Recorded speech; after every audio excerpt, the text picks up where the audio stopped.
Yes, a special one from the CEO, stand coming with the spoon. And your boy, Friday the Southern Band, charges on the beat. To the spoon to get your information.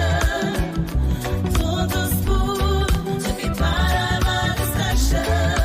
Spoon, spoon, spoon television. Spoon, spoon, spoon radio station. Spoon gonna tell you what is happening in Liberia. Spoon gonna tell you what is happening in Monrovia. Spoon gonna tell you what is happening in Africa. Just to spoon you will know. If the children crying for starvation, just to spoon. You want to get a news update, my brother, to spoon. You want to know what is happening, Moravia, to spoon. Politicians want to make their decision, just to spoon. You want to know what's happening in the ministry, to spoon. To spoon. To spoon. You from Fonjema, Maryland, to spoon. To spoon. If you eat kepa, gradually, my brother, to spoon. You got a spoon TV, you got a spoon radio, to spoon. To spoon. You want to get a news update, to spoon. What? Yeah. Rastafari. Kilibamba, kilibamba, kilibamba. Kilibamba, kilibamba, kilibamba. What I want? Yes, man, you bati leo. Spoon TV. Spoon. Yes, man, you bati leo. Spoon. Beseku. Spoon TV. Spoon. Ba. Spoon. Skibidi dabado. Spoon TV. Spoon entertainment. Kuwa. Beseku kudileo. Kudileo. To the spoon to get your information. To the spoon to be part of our discussion. Spoon, spoon television. Spoon, spoon radio station. Spoon television.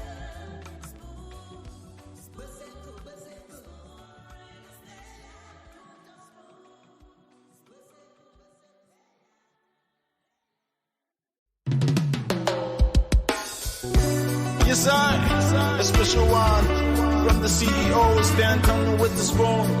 And your boy, Friday the Southern Band, charges on the beat. To the spoon to get your information. To the spoon to be part of our discussion. Spoon, spoon, spoon television. Spoon, spoon, spoon radio station. Spoon gonna tell you what is happening in Liberia. Spoon gonna tell you what is happening in Monrovia. Spoon gonna tell you what is happening in Africa.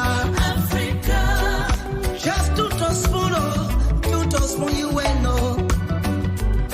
If the children crying for starvation, just to spoon. You want to get a news update, my brother, to spoon. You want to know what is happening, Moravia, to spoon. Politicians want to make their decision, just to spoon. You want to know what's happening in the ministry, to spoon.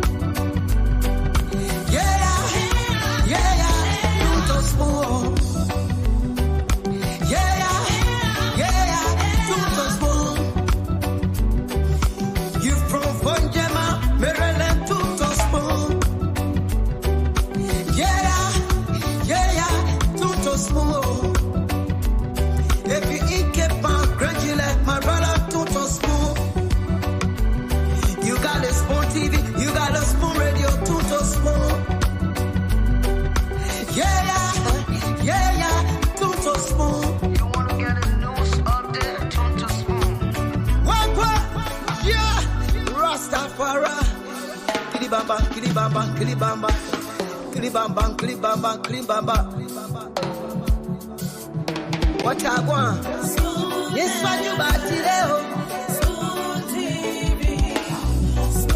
Yes, what you about today? Beseku. Ba. Skibidi dabado.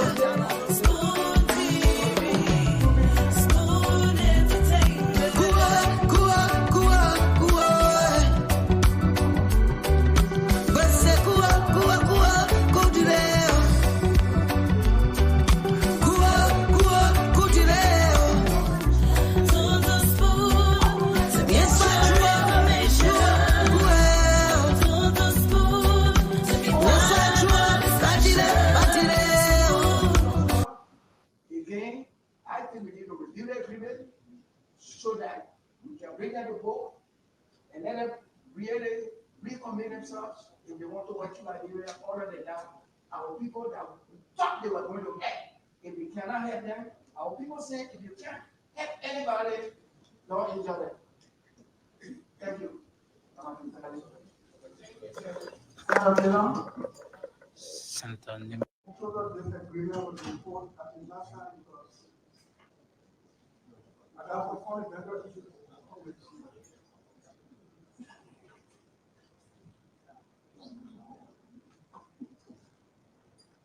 The Minister of Public Works came here and told us that Western Cluster said they provided $4.5 million to the previous government to condition the road. We asked the minister here, he got no evidence that Western Cluster paid $3 million, and he got nothing on the record to prove that Western Cluster paid $3 million according to Western Cluster. The minister was demonstrating that he believed what Western Cluster said. So the road can be like that because he said, Western Cluster said, we get the previous government money, they said the road so that was in essence. We were asking that the minister get quoted proof, evidence from Western Cluster, or Western Cluster be made to pay the money for the road. They're using the road. $3 million. Western Cluster can't say we pay $3 million for the road, so we're not paying anything. And the minister said that they send it and marry. If Western Cluster paid $3 million, in keeping with their portion of the agreement, and the previous government officials did not apply that money to the road, this current government cannot sit and allow it to happen just like that with no action. The minister must act. The Senate must make the minister act to get that money. Opponent people for taking that money without using it for the purpose so that it can serve as deterrent. Two, I'm not impressed because according to the MDA and the MOU, Washington Cluster is going to start using the railroad by September 2025. We almost 1 year to September 2025. I don't see any sign of railroad. Maybe they're doing something, I don't know. So that means after September 2025, Western Cluster will still be using that road or shut it down. Western Cluster demonstrated no intent, no action in my view to do the railroad. Since this MDA was signed, almost celebrate with some intervening factors that were beyond our control. Western Cluster has demonstrated no effort in my view to do the railroad. The only reason why the MDA allowed Western Cluster to use the road for 3 years initially was to give them 3 years window to do the railroad. We can't act ourselves, or send it to the executive to act. Liberia, which should be completed. Spend $2 billion in Liberia. They're going to invest $2 billion in Liberia. when they cannot even repair the road from Tokmabra to Manoro Congo. They cannot even build a single bridge on that road when we have reserved 3 of our minimum deposit to the Western cluster. The agreement says that after talking all in 1 year time, they should put asphalt on that road. They refuse to do that. They want from Bonnie to Morovia. They have refused to face it. Every time people talk about 4 million, what is 4 million? We cannot even see our people being employed. They have brought people from Ghana and other countries to work in that mine. They are not even treating our people, talking about giving scholarship to the people there. The whole Western Cluster agreement, in my mind, is just a fiasco for them to work. So they're working for the 1 year, so they're working. And so MDA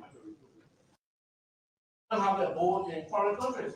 They will discuss here and they will ask them to go to their congress to discuss their subject vote and also be president. There are certain things you're supposed to do for the people in the area in which they operate. They are not doing what they're supposed to do. Now, complaints were coming every time. That necessitated the President of Liberia, President Bota, to visit the site. And based upon the visit, the lesson was suspended. No one could suspend it unless the president gave that order. So when he did give the order and the lesson was suspended, who lifted the suspension? The Minister of Public Works cannot lift suspension to allow Western Cluster to operate when the president had closed it. He gave the order to have it closed, to have it suspended. So when the minister, you are accusing the minister and inviting him here, rather than asking the executive, send the committee on executive, send the protest to go and find out from the president, are you aware of what is happening? I'm sure he gave the order to lift the suspension. 2, you ratify MDA, allowing concessions to operate. They are exploiting our people. What is your role now? Is your role to sit here and complain every day? Wow. Don't we have the power to de-ratify what we ratify? If they will find out that what we ratify and what they're supposed to do, they are not doing it, do we continue to sit there and just complain? I think we have the power. The people of Liberia are looking up to us. And I'll tell you something, distinguished. 2029, a lot of you will be contesting for the president. If you cannot effect positive change now to benefit the people of Liberia when you have the power in your hand, you want to be president before? They are looking at you. And a lot of you who will be going for election, 2029, the 15th senator, people are looking up to you. Do your best right now for the benefit of the people in Liberia. The president of Liberia said, I listened to his speech on Monday. Western Cluster destroying our let me come back to the question destroying our to roads. relative to one of your colleagues, Senator Amara Konen. Yeah, right. And he posted, and after Martin came up, and he said that he was taking some money back, that he felt he should not have gotten. What exactly was that? What money did he get? What money did you people get out? He felt that it was illegal and he was taking back. So the thing is simple. The question is not for me. The question is for our colleague Amara Konen to say what money he received and what did he take back and where's the evidence that he took it back. Listen, journalism in the country. So now you post on social media, your friend carry money back, what you want to do? So Senator, can you state for the record that you people never... For the retreat? Yeah. We didn't take money. For the retreat, we keep saying, we didn't take money for the retreat. Bring to cabinet people of integrity. And secondly, I want to make sure that even beginning with myself, will declare our assets and want to make sure that this is well known, the purpose of coming to government, to know that it's public service. And if you are not ready to serve the public, you can go elsewhere. But we want to make sure that we start on a clear note that the people of our country stood on line, they protected the votes, not to bring a team again that will do the same thing that the other people are doing or worse. So it's a clear Yes, message. I, a special one from the CEO, Stanton with the spoon. And your boy, Friday the Southern Band. Charges on the beat. To the spoon to get your information. To the spoon to be part of. Okay, so tune to Spoon to get your information, tune to Spoon to be part of our discussion, to know what's happening in Liberia, to get objective analysis on the issues here every single day. I'd like to say welcome to another edition of the program, the Late Night Show, the Late Night Politics on Spoon. We are here again live across the Spoon Network, Spoon 107.5 FM, Fabric 101.1, Super 95.5 FM, and other frequencies across Liberia. Many thanks to our partner radio stations across the country for relaying the program tonight. Thanks to all of you that have joined us via YouTube, Spoon Talk Live on Facebook, Spoon TV, Fabric TV, and Super TV tonight. We appreciate you. Kindly share the program as you come on. Let's have a great conversation tonight on this edition of the program. I'm Nelson Collet. Let me go across the table now. You know, Raymond is all set.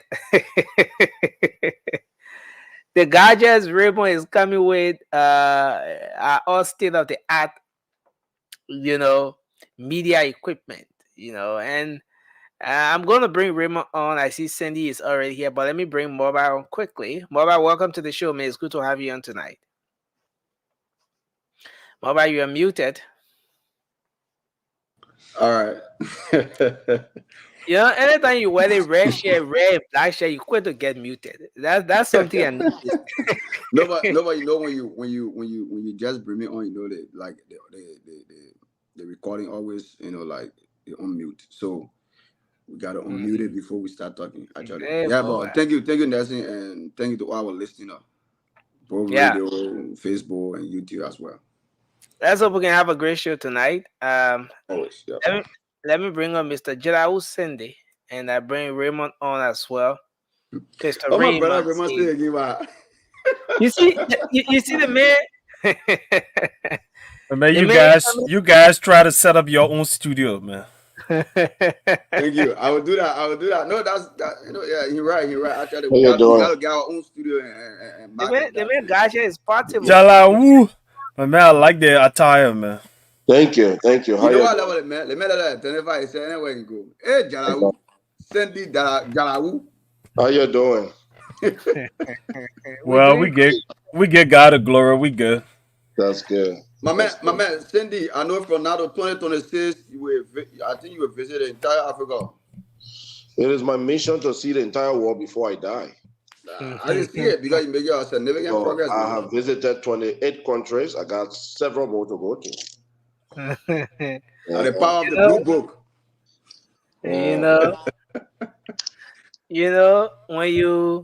When you see the way the man appear on the show, it tells you that the man just came from Africa. Yeah, no, Nelson, I'm actually not feeling too well, to be honest with you.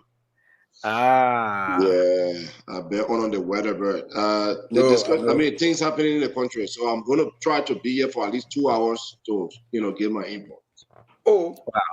Yeah. We dedicated whole show to you to know. We wish you a speedy recovery, though, and being under the weather is a tough thing. Yeah. But used to it now, so they read business said, man, I don't know. We're used to what? you made a rubber microphone, a mic set cracking.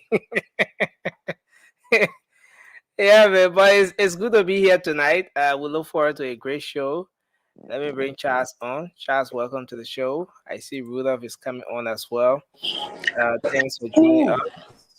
And so, guys, welcome. Let's share the program as we come on, and to our folks in the comment section, let's share the show as well. Well, we have a lot going on in the country, but maybe we should recognize. So Raymond has gotten himself a studio in home. Oh, you late. You came late. You joined the conversation late. Yeah. Charles, welcome to the show, man. So let's recognize a few of our folks here.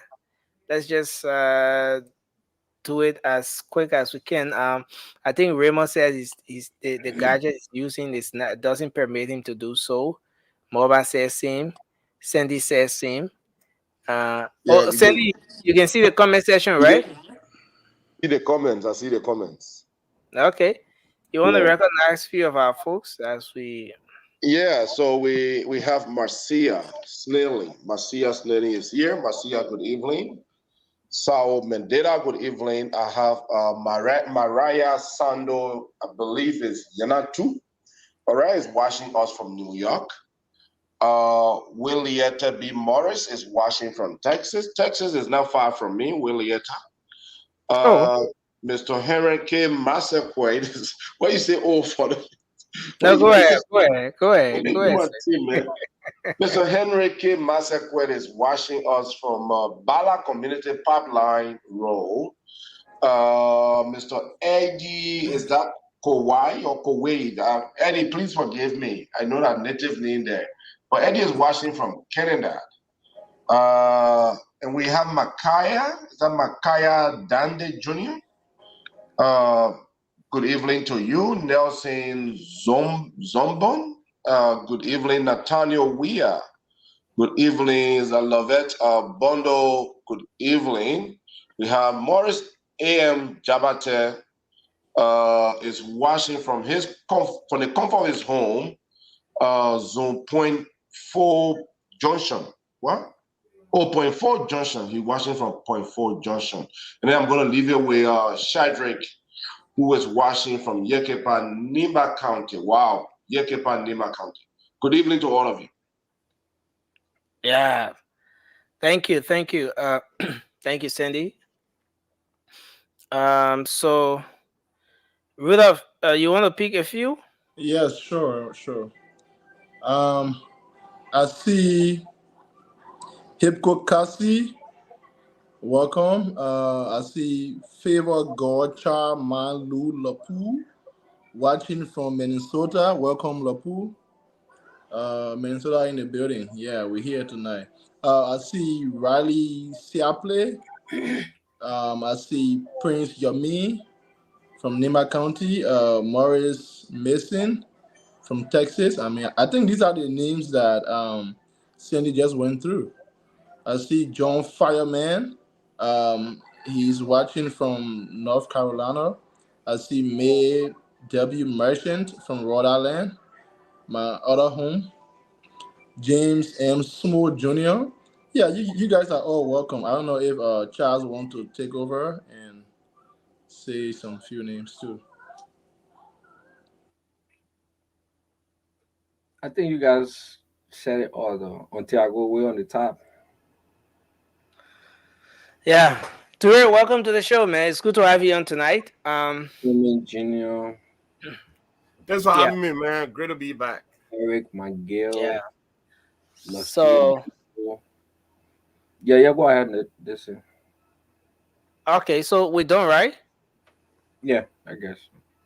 Okay, so yes, I think we can do our opening. We can take the first 1 minute each to do our opening. A lot is going on in the country.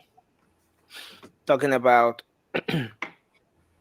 some of the developments across Liberia. Well, the Senate has been having a heated debate on the Western Cluster deal, the contract, and very much divided on it. and some in majority, a lot of them believe that it shouldn't even be uh the case where we shouldn't have a situation where they'll be operating in the country because they are violating some of what's enshrined in the very contract. But again, some other senators are blaming the very Senate for being, like in the words of Senator Yaya Nimlin today, impotent, an impotent body that is not living up to her functions, responsibilities. So that's giving rise to some of what's happening. And MedTech CTN has been there was a very heated debate relative to that as well, and some senators like Senator Albert Chie and a few others refer to the MedTech and CTN contract as a Bukos one, a fly by night company that came to the country. That's how he Senator Chie referred to it. Came to the country and is exploiting the people. He says that he sees no reason why Liberians, especially out of the country or business people in the country who import uh, their containers and other items, should be paying twice for the same service, according to him. CTM Metex. He thinks that it's not in the interest of the ordinary Liberian people. Well, there were others, the likes of Senator Prince Moy, who thought that this is very good for our country. In fact, the deal is doing well. He made specific reference to the CTN. He said the technology they're using is helping us greatly because that technology, with the technology, is difficult for business people to honor declare, which they so if you bought something for $5 uh in the States, in Asia, Europe, wherever, and then you came to declare and you said you bought it for maybe $1 or 50 cents, the technology can be able to detect the actual price. And he says because of that technology which CTN is using, LRA now is tapping on that sophistication to be able to generate revenue in a very fair way, wherein business owners are not only declaring and stuff like that. So he thinks that as much as LRA is using it without giving any percentage of the revenue generated using that technology, CTN is a good deal. Librarians should keep moving with it. And a lot of other stuff happening across the country. There was a report done by a media colleague, Chokon Werpu, who will play that report. Mobile Things for sharing it with me as well. The road development across the country. Wow. And a lot of other things happening. Senator Prince Johnson today, during that debate, was saying, Madam Biomlikanga Lawrence, after this debate, please, that you can see the president, please go tell the president that they need to add on so things. They need to work on so these concessions is not in the interest of Liberian people. And then the question was, where is Senator Prince Johnson? Those were the frontliners. You talk about the rescue mission. You talk about the people who fought and brought this administration to power. Senator Prince Johnson and the light were the people in the front line. Today, Senator Darius DeLong can just cross the road from the Senate, go to the executive mansion, have a discussion, and come back. You know, you'll be in sessions and I say, I come in, man, I'm going to the mansion, I'm going to come back. You go see JMB, the lecture point, you come back. But Senator Prince Johnson is saying he's asking the pro tem to convey his message to the president. Once upon a time, this is interesting. Once upon a time, then Senator Prince Johnson said he and the president now, they will talk for hours in the night, strategizing. We got to go to Nima. No, don't go to Nima. You will remain Moravia. We'll go in the trenches. We know how to get to our people in Nima County. Has he been kicked? Is he been out of a rescue train? Is he on the train tire? Or is he standing inside the train but playing absolutely is he an observer in the train at this particular point? Well, a lot is happening. some senators have started warning their fellow senators now that the coming start speaking out, they will start fighting against the very Senate. Senator Creighton, don't you got a clip? We'll play it. But a lot happening. Let's open the conversation tonight. Let's do our opening first thing, and then we can get into the actual show. Maybe we can start from you, Moba. Let's just follow the other Moba. Thank you. Sandy. Yeah. Thank you, Nelson.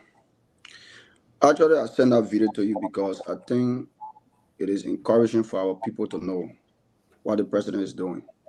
But I think for the Senate, there's a lot of things going on. You know, as you said earlier, like people would disagree with each other.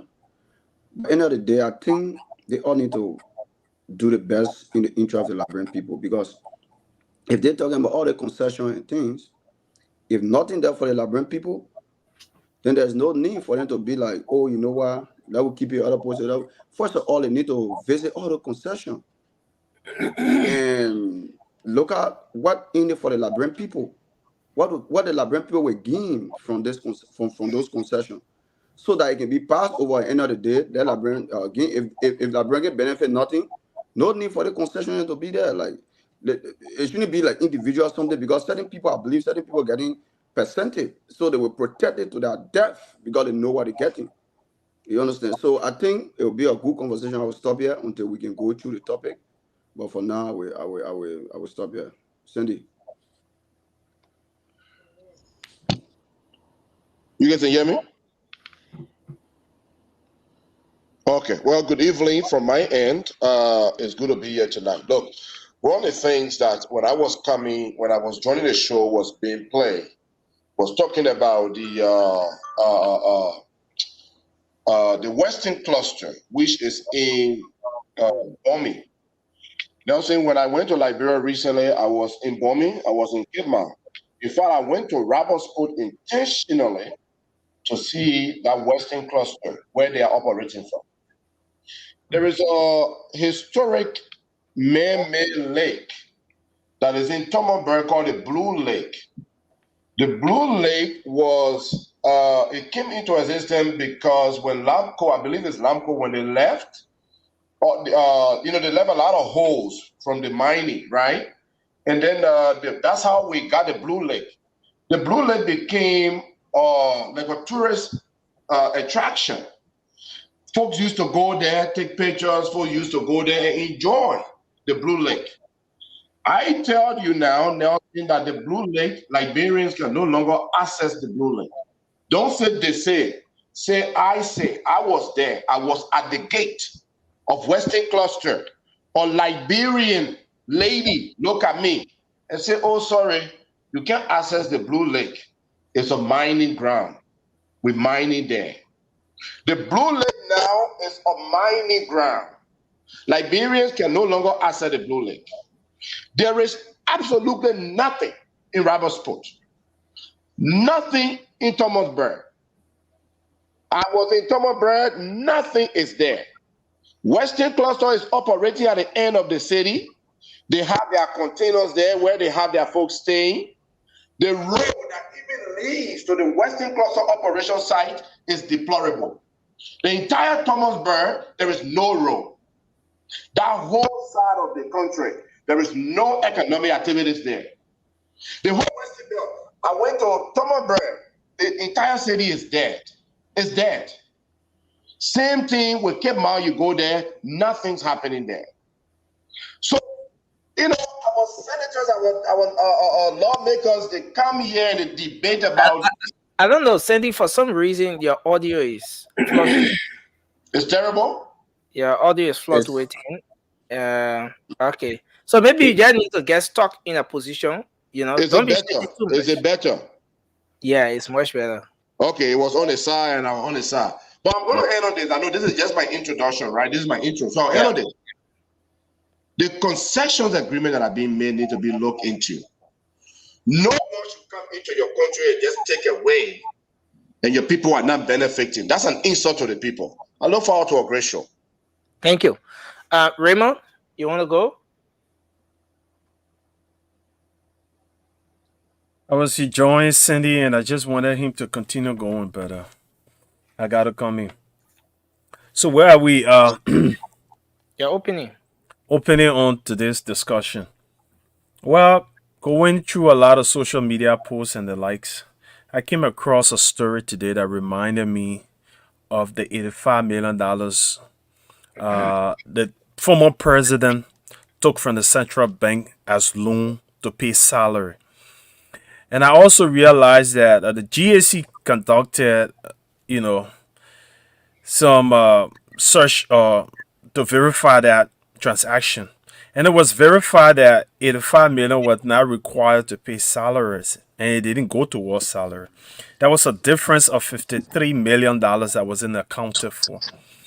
Today we hear legislators crying wolf for initiative by the president to bring in yellow machines for road maintenance. We haven't had a road maintenance culture in Liberia, and as a result, our roads have been in a deplorable condition. At no time, at a given time, we have had more than 25% of our road in a good or fair condition. Is this the time that we need to change and make some progress? Roads cannot be overstated. The usefulness of roads, especially in our today's world. And I also am aware that the road fund, wherein petroleum products, when people purchase them, there's a certain amount of money that goes to the road fund. I'm aware that 25% is set aside for road maintenance. With all of the wolf people crying, we do not know the president or the executive strategy. Are they going to use the 25% of that money to buy the yellow machines? So there are a lot of things we do not know. And I think it's by design that the executive kept a tight lip to see all the people who can talk plenty without even understanding that they talk and at the end of the day make themselves shame. I cease. Wow. You think that's a good strategy, Raymond? You think that's a good approach? Yeah, in the 21st century, in an information era, you think that's the best approach, Raymond? Will you advise that the government keep using such an approach? Well, sometimes we need to ask question, inquiry, and we should stop speculating when we have no information. That's synonymous to lies. When you don't know something and you speculate, you are lying. And the Liberian society is good at lies. We just make up things in our heads and go about saying it as if to say they're fights. So sometimes it's good to catch people down, catch people with their pants down. So I think it's a good strategy to put people in their place. Wow. So George, they didn't tell where he got the money from to build his condominium. That was a good strategy. No. So if you have $25 million, which is, if you have 25% of road funds to go for yellow machines, the fight that the Liberian people know that yellow machines are coming. Remember, stop that thing, man. It's just stop that thing. The fight is not. There's nothing hating. You want to know how the government is doing it. Wait, be patient. You can't.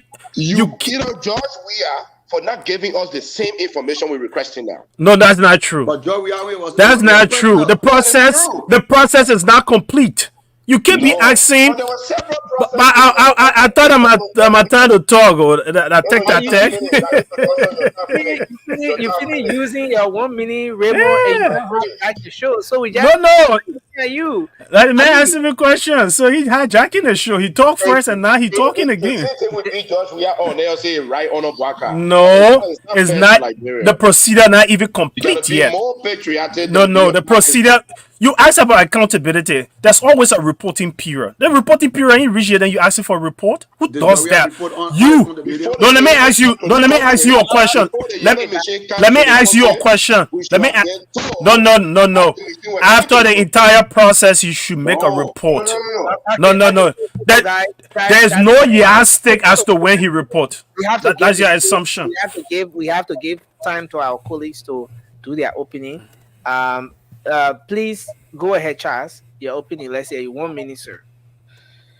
Yes. Let me say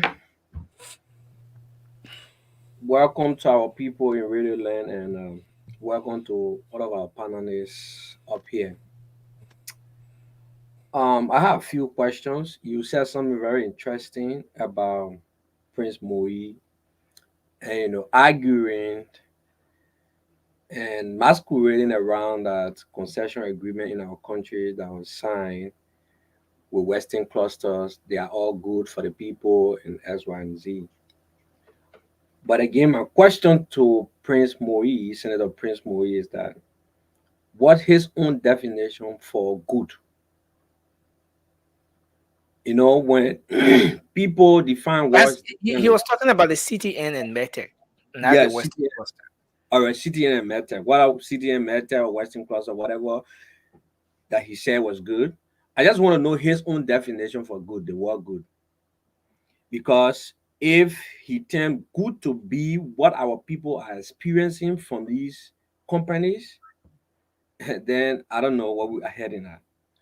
And on this show, I said it here the last time about Firestone rubber plantation in Liberia. It's because our people sign contracts that only benefit handful of people because they have some money and things coming and going in their pocket, going in their family pocket and things. So the fee that is in the interest of the entire country.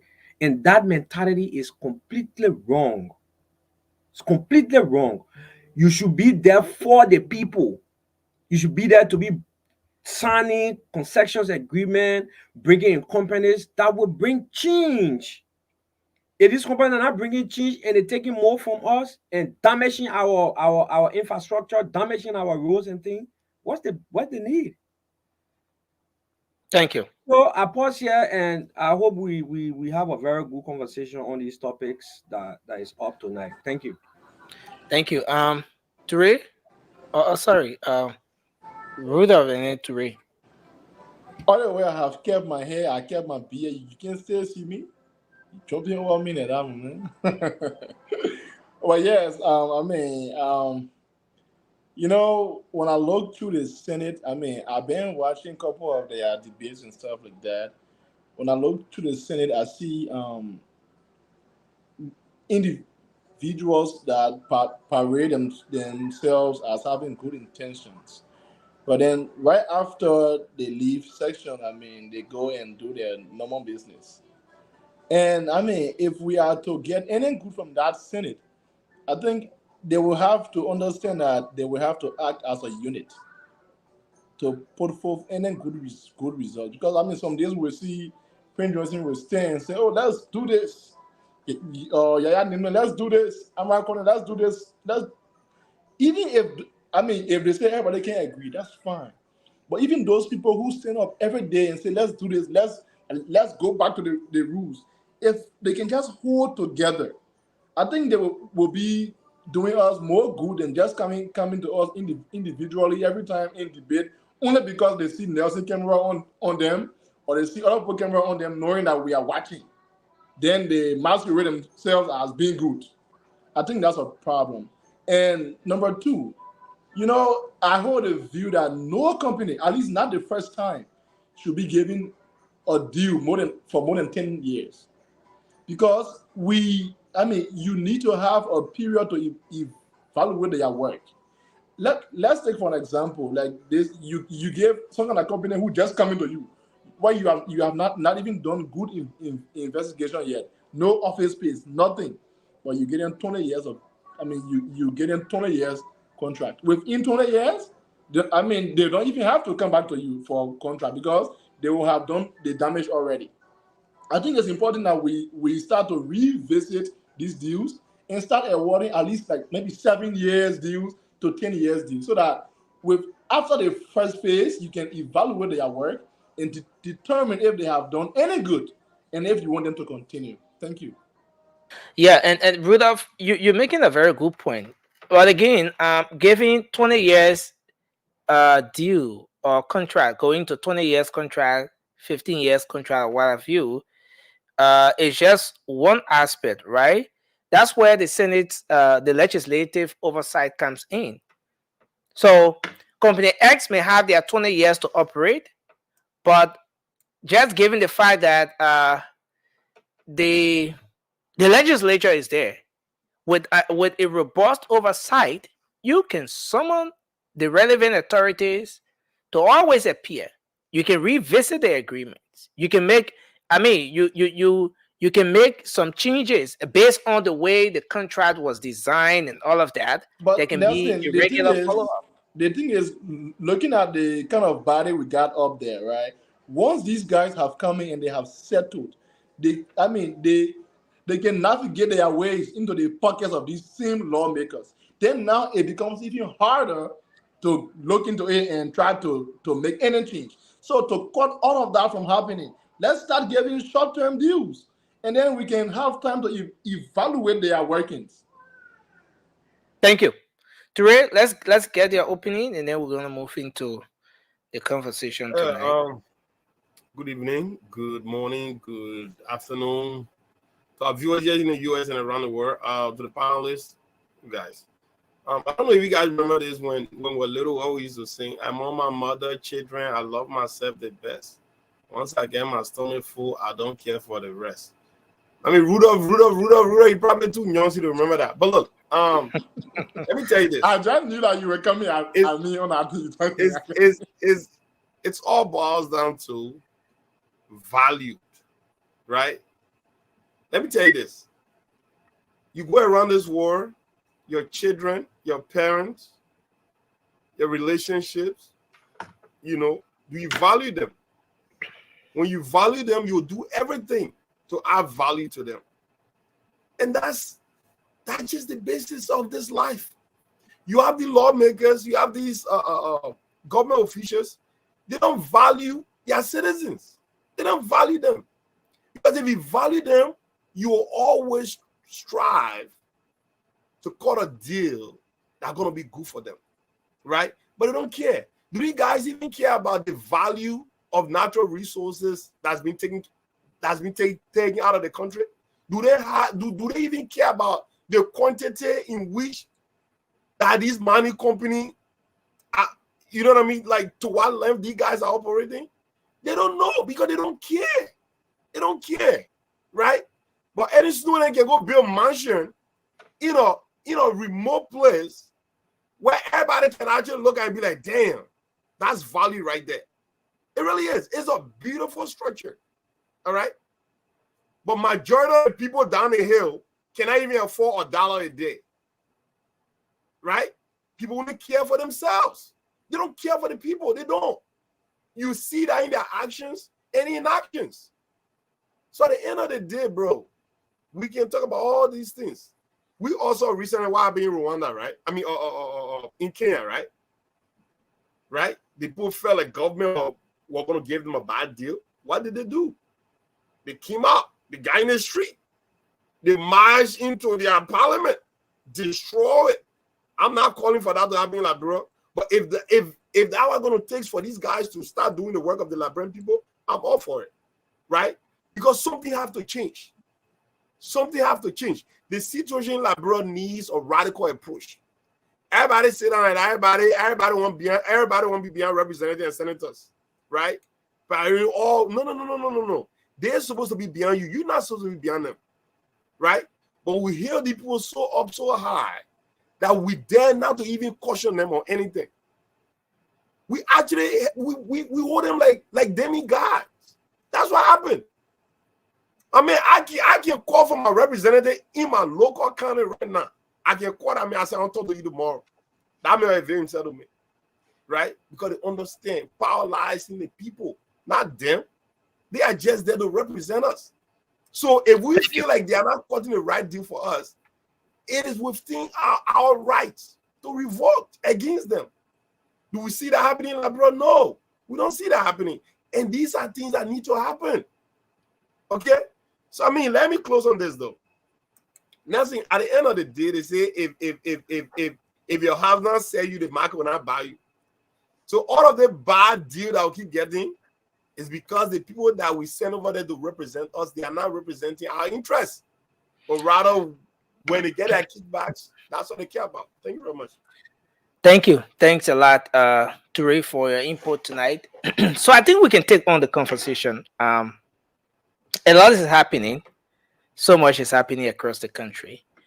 But again, I want us to go back on this. We'll talk about that report about the road situation, what is being captured about the previous administration and this administration. We'll talk about that. We'll tie it to this whole controversies with the yellow machine. And we can have a conversation around that. But let's go a bit to this whole Senator Prince Johnson issue. I want us to settle the dust on this thing. What's going on with the senator? I know we have a lot of other important issues to talk about tonight, but is it that the truck that was used to construct the mansion is no longer passing before the executive mansion? From the onset, look, he said on the pulpit, the holy pulpit, that when I call, the president is on my phone again. In fact, when I call before I load, it let the phone say the black man number. No way. It's a senator. Now, today, he's telling the protem. Remember, the protem was in the Bassa belt trying to pull the crowds from that end. You know, and Senator Prince Johnson being the godfather, he was from the Nima belt. If you were to compare the Bassa belt and the Nima belt, they come nowhere close. When the numbers were pouring out, the numbers pulled out of Nima County greatly. But what's happening now? Is the president at this point playing smart? Is he playing safe? Given all of the issues, the war crimes code thing, and all of those different things that are coming to the table. Is he trying to distance himself, to save the state from the impact of what may come? Talking about this war crimes code and the affiliation of the senator, or is he being repaid with ingratitude? Now let's start a conversation from here, and let's take on from you, Cindy, and then we can go around the table. Oh, but I see, something is happening here. I see Vasco is here, but Vasco, yeah, but Vasco, we're already going now. You know, but something is happening, guys. Something is happening. Vasco is coming on the show, and Vasco shared the link with Josh. And as I speak to you right now, I see Josh in the background. How two things. Is our Josh use some IT skills to beat our system, or Vasco here share the link with Josh? And Josh says he wants to come on to help Vasco tonight to make a guest appearance. But let's have you to come in. Don't we invite our guest? Let's have Cindy to come in. No, Nelson, my audio is better, correct? Yeah, I think so. Yeah. Okay. Look, on the issue of Senator Prince Johnson, I don't know why this should be a big deal. Mm-hmm. You can be on a team, and at some point the team can split based on differences in ideas. Mm-hmm. The senator, obviously, and the current president differ when it comes to certain ideas and certain things that the current president want to enforce. One of those things is the issue of war and economic crime code. I know you would say the senator signed on it. I know you're going to say it. And he signed. But we do know that it was under pressure. We do know that the senator did not just sign willingly. The senator had no intention to sign. It was under pressure.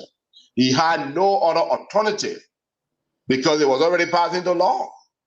You know, there was only one other person and him that were not going to sign. Besides those votes, it was going to still pass into law. So he had to sign. So that's the major difference between that kind of created a beef between the president and Senator Johnson. So it's not a big deal. I mean, the train arrived to its destination. Where is the senator right now? Where is the senator? Is he on the train? Is he standing next to the train? You know, next to the railroad and just looking and waving at the train? or is he in the train but just observing? What's The going on? train has an agenda. The train had a destination. The train was being moved to Liberia to rescue Liberia. We put passengers on the train. Some of us came very late on the train, right? The train was almost to its destination. We came. Senator Johnson got on the train. The train got to its destination. He got off the train. Not everyone will stay on the train. Now, the passengers that are on the train now are working on the rescue mission. So you get time. You don't get time for anyway. No, I mean, look, listen. This is not a big deal. Let us not make Because it this is a veteran. It's not a big deal. This veteran helped to construct the train. He did. He built the train. In fact, one of the major stations of the train, where we got most of the passengers from, was headed by this guy. Let's. But once we have arrived to the destination, some of the passengers, including the veterans that built the train, will have to drop off. Thank you. And he dropped off. Thank you. Let me bring Raymond in, and then we want to mix the conversation. Since George is in the background, I will bring Raymond in. I will bring Morba, and then Vasco will go, and then Charles and Rudolph will come in, and then Terry will be the last, please. Are you there? Can you guys hear me? Sure. Yeah, okay. we can hear you. Okay, yeah. You know, Raymond has the best audio on set today. I don't know. I think you guys need to start, following Raymond's, footsteps. But go ahead, Raymond. Go ahead. Let's hear you. So talking about the train, it was a marriage, and both sides benefited. I remember during the CPP elections, Councillor what the broom man name? Gwanglo's sister went very neck to neck with the current vice president. Yeah. So Unity Party presence in the Niba belt is not Desmond. And Senator Prince Johnson himself got re-elected on the ticket that they got him as senator. So it was a win-win situation. And a member of his party became the vice presidential stand-up bearer. It was a ticket of two persons, JMB and J. Kiki. So what he did, he helped his people, because come and talk about it, the Nima people are in the presidency. They're the next in the presidency. But his is about a selfish interest of himself. The vast majority of the Liberian people wants the War Economic Crown Code, which he said during the elections.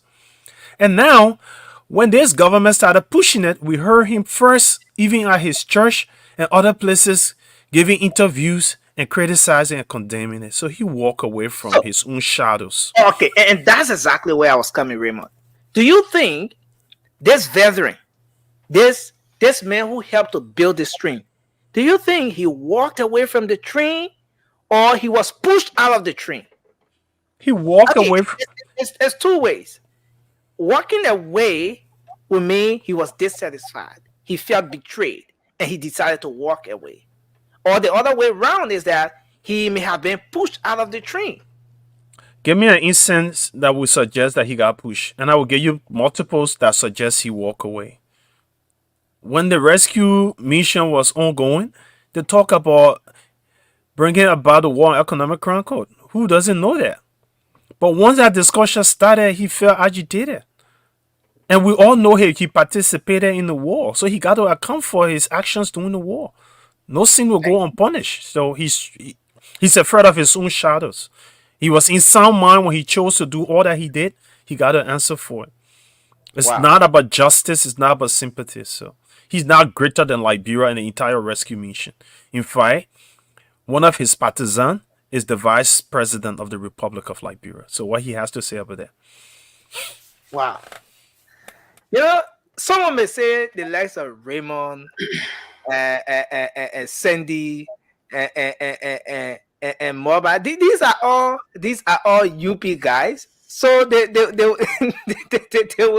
will present that picture that makes it appear that everything is okay, and the senator just away because he needs to be away. But let's hear you, Moba. Then we'll bring Vasco in, and let's welcome the other guest we get to now. Their guest is Bring it back on new to yourself. Josh. So yeah, Josh, welcome to the show. It's good to have you on. Thank you, Nelson, and thank you to everyone who have been holding the ground since I exited this platform.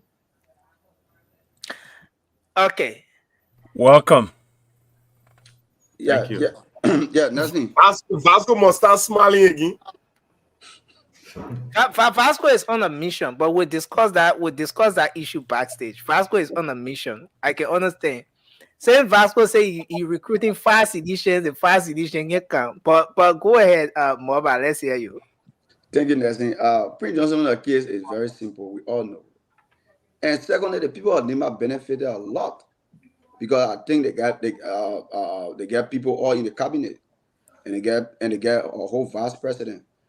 So Prince Johnson issue, I think, all based on the war and economic ground code, and a little bit from when the government was appointing a lot of people, he needed certain position as well. But I think it never went his way. So he feel like, he can come, like he called a press conference. He even said it in some posts and things, and even made up a statement. Okay, and Mama, that's the point. Let me come in there. Yeah.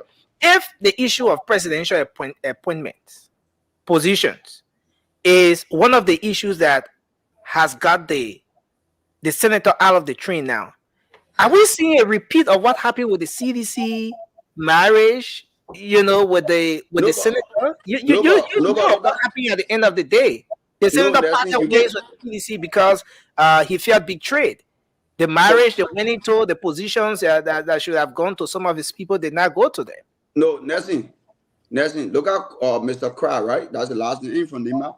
Yeah. The man who they appointed as Chief Justice, and later on they revoke it. Labor Minister. They sent to Labor Ministry. So now, if you see all these things, you understand that this government helped the people from Lima a lot. They employ people to very strategic area that they can deliver, and their voice can be heard.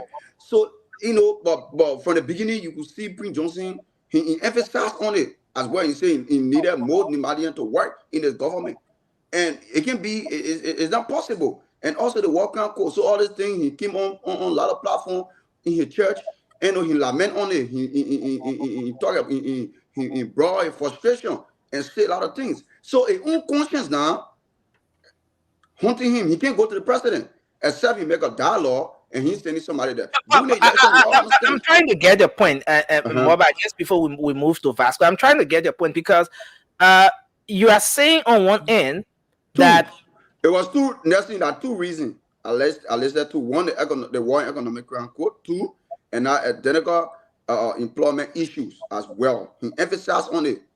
But in all fairness, don't you think this administration should have protected the senator, giving his role played in this entire process, bringing this administration to power? I mean, don't you think he deserves some level of protection? If he cannot get protection for let's say, let me put it this way, as a pay for your contribution in political activities, where are you going to get it? Is it helping you get the political reward? Nothing. They may already have a pay. They may get, you know what it takes to get, and you forget to know that Jeremiah Kwankun was a stand-up bearer of that identical party. They went on a convention and he won the convention, and he became the stand-up bearer of that identical country. I mean, of that identical party. So end of the day, Prince Johnson party, so Prince Johnson benefit.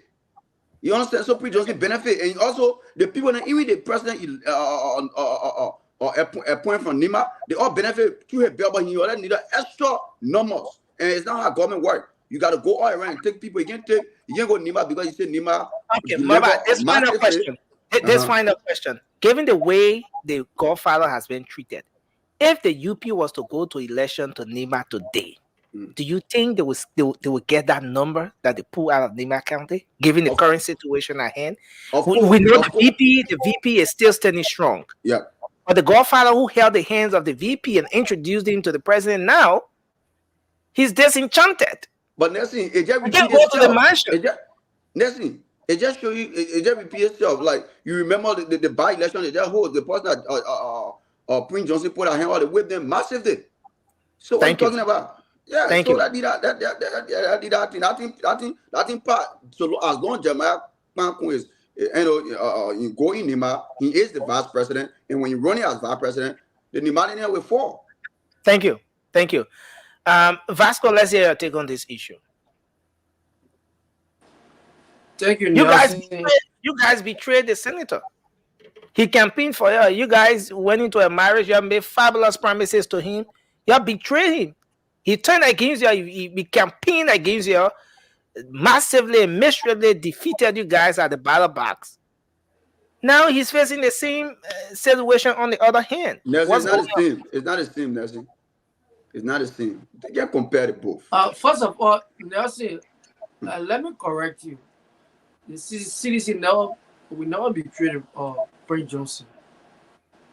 If you look at the CDC, especially when it comes to the road development, Nima can benefit a whole lot from any in terms of what?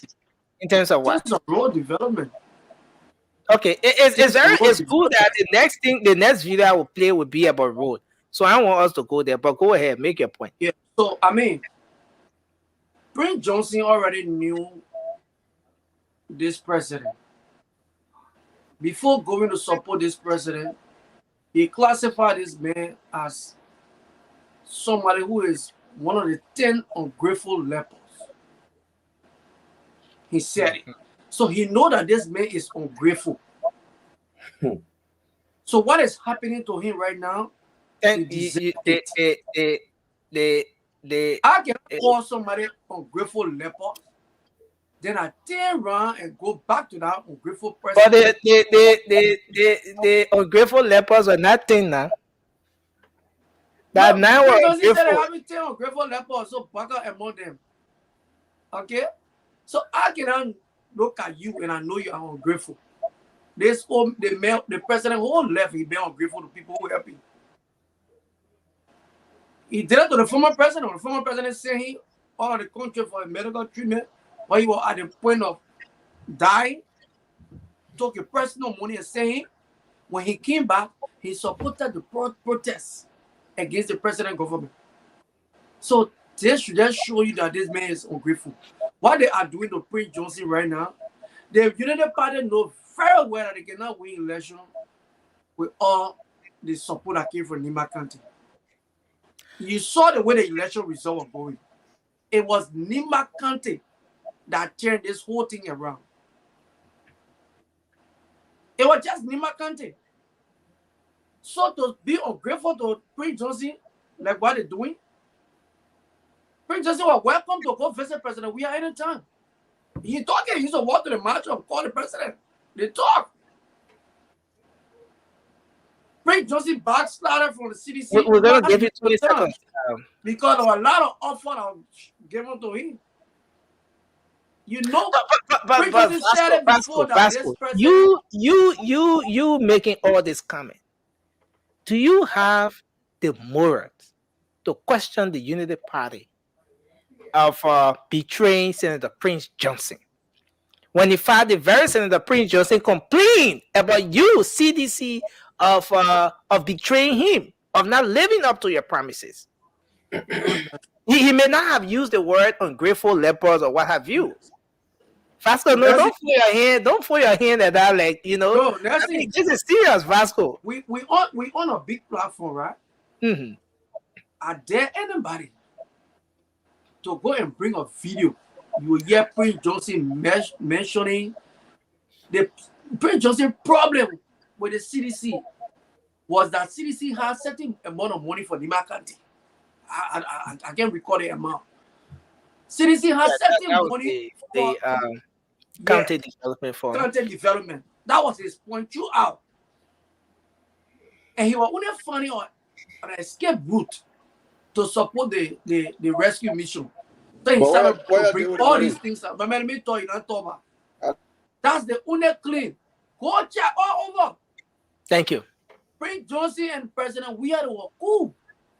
So Vasco, this final one. If elections were held today, given the back and forth with Senator Prince Johnson, the Unity Party, the president, even with the VP, do you think the Unity Party will pull out the numbers they got from NEMA? No, Jay Nelson. Prince Johnson is the one that made Jeremiah cool. I can tell you for sure. Nimba Kante, we've been observing election in our country. Senator Prince Johnson, whenever he supports you, there's a clear chance for you to win the election. Because the people of Nimba Kante listen to that man. They listen to that man. Today that man can come and jump behind another party and raise that person's hand. So what happened to be this vice past standard election? bearer of another person? Jeremiah will not go back to that place. Thank you. Thank you. But Thank you, Vasco. who will not get no voting right. That didn't want to jump in the So I didn't voting right again. You got voting right? Me, you not get voting card before? You want me to show you my voting card? I got voting card right now in my bed. Vasco, let me close like this. Let me close like this. We want to give 20 seconds to Cindy. 20 seconds. Remo, look, the past 2 days I've been listening to you on this show. Remo, you have no moral right again for me to hear you complaining or saying part of negative thing about George Weah. Because everything you guys say about George Weah, father say you get no proof. My man, the whole topic. My man, we're back. The man, that's the man time. It's supposed to be my opening statement, but Nancy kept me in the back. My opening statement was to respond to what I'm doing now. No, okay. Since I opening, you didn't have time to do opening. No time about. It's 10 o'clock. Because Remo is sitting and we all here observing something in our right here in our faces. The clear breaking of law. Even Thank you. Today, Thank you. Don't take us back to yellow machine. machine. Is saying Don't take us back to yellow machine. Thank you. Take your 20 seconds, then we're gonna take we'll take Rudolph, then we'll bring Josh in. We'll take Charles, we'll bring Josh, and we'll take Rudolph. I want to have Rudolph and Touré coming after. Yeah. Cool. Nelson, thank you for my 20 seconds. Look, I hate to respond to everybody that speak here, right? But when somebody says something and it kind of bring some of the realities that we've been talking about, then I'd rather respond to them. Vasco is saying that the current president is ungrateful because George Weah, quote unquote, took the vice president, the then vice president, now president, for medical treatment, and President Boakai turned against George Weah candidacy and supported somebody else. And also that President Boakai, I listened to you very clearly, that President Boakai is ungrateful because Prince Johnson supported President Boakai, and now President Boakai is not giving Prince Johnson the kind of attention that Prince Johnson want to get. That tells you that this person put country first. What Prince Johnson wants is that he will back a presidential candidate with the hope that when that person comes to power, they will back him. We saw that with George Weah. George Weah turned his back on the war and economic crisis because of people like Prince Johnson. Henry Johnson did that. Boakai is saying, I refuse to do it. I will take your support, but your support will not undermine my platform for the Liberian people. Prince Johnson was not deaf when Boakai said, I will bring the war and economic crisis. He heard it, it was on the platform, and he still supported that platform. But don't you think after supporting the platform, after fighting to bring that party to power, don't you think he should have been given some mistake? Nelson, look, I know what you're about to say, to be given some sort of privileges, they should shower him with attention. We should have done it around before. And all of that. Then all of us here should be given something. All Nigerians should be given something. Thank you, Sandy. He was not the only person that brought Boakai to power. Thank you. Let's take Charles, and then we're going to take Josh, and then Ture and Rudolph. Charles. Yeah, I think these 20-second issues sometimes get into people's brain. Yeah, yeah. On a very serious note, I think sometimes the 20 issue things get into people's brain. But again, I want to the 20 million, everything. 20-second, yeah, sometimes they mess up with people. Yeah, but yeah, but to the issue, right? My brother Sandy just said it very clear, very, very clear.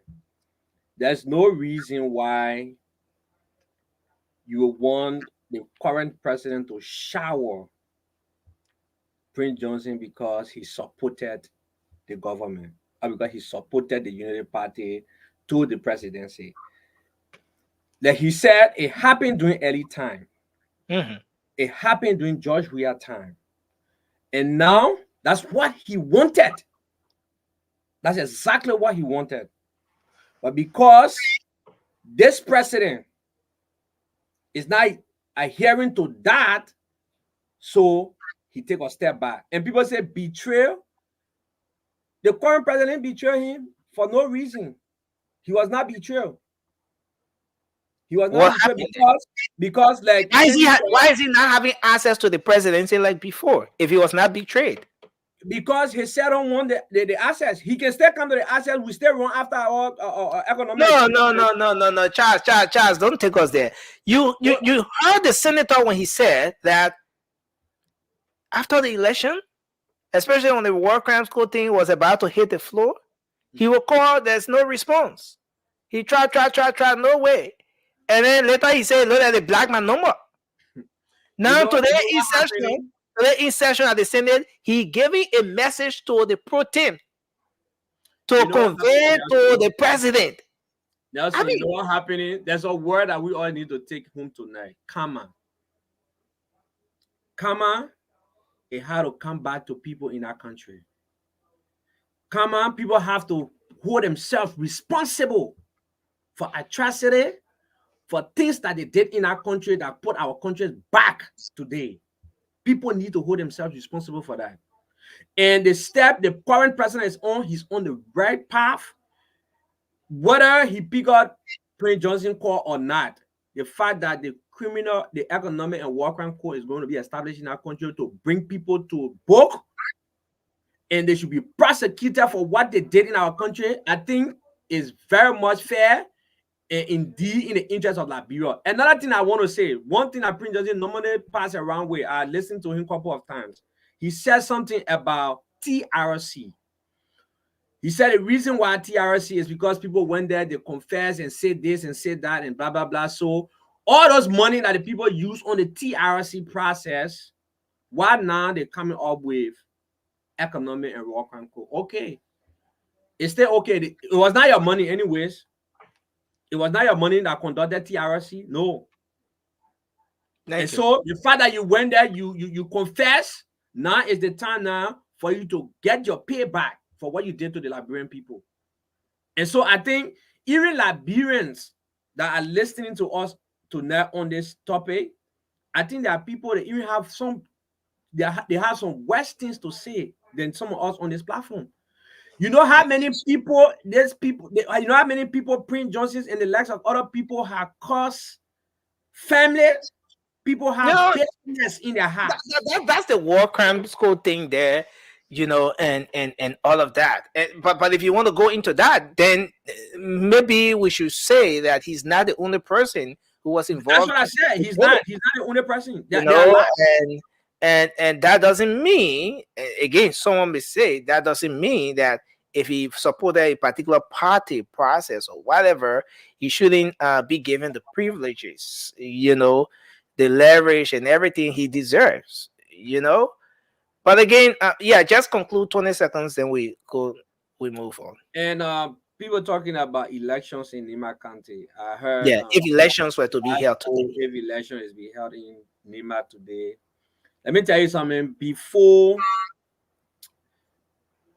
United Party first term during President Eddie Johnson Sirleaf, the first runoff after Prince Johnson, it was United Party.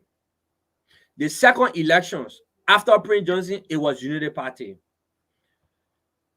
George Weah elections, after Prince Johnson, it was against United Party till Prince Johnson turned his support over to CDC. That's why made CDC win Nima County.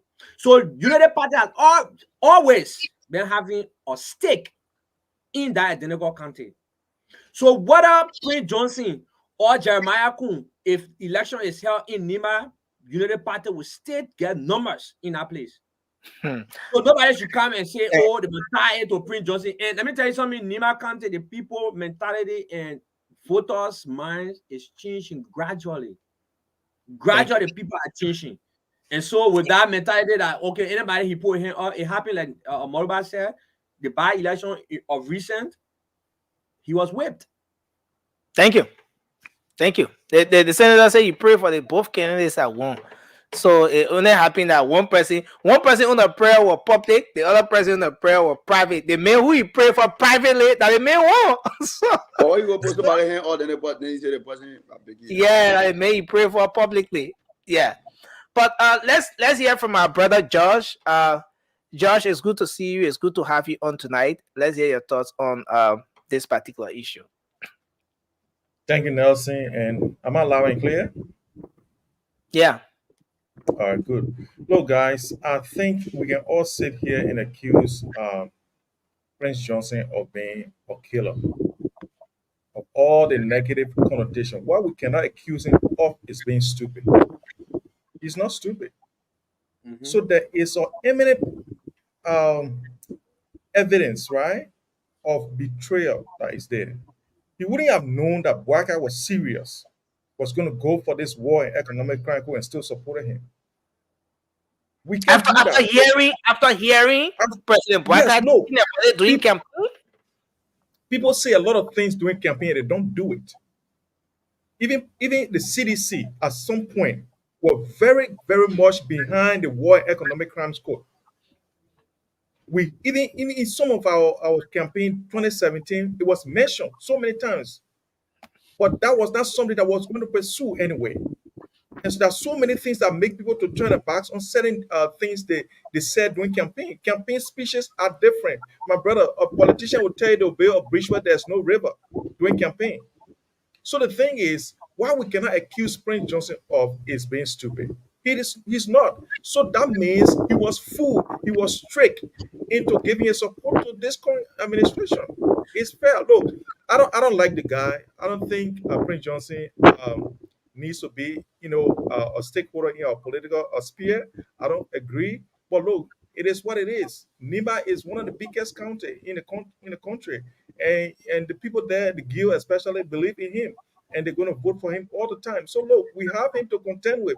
What would not sit here and say is that he knew that this thing was going to happen and he still went ahead and supported JLB. I don't think that's true, and that's not fair to him to say that. Josh, you just admitted on the show that CDC makes promises that she doesn't fulfill during campaign period. CDC makes promises because of the euphoria, the whole campaign thing. And so even come 2029, the Liberian people should not take as law and gospel everything the CDC will say.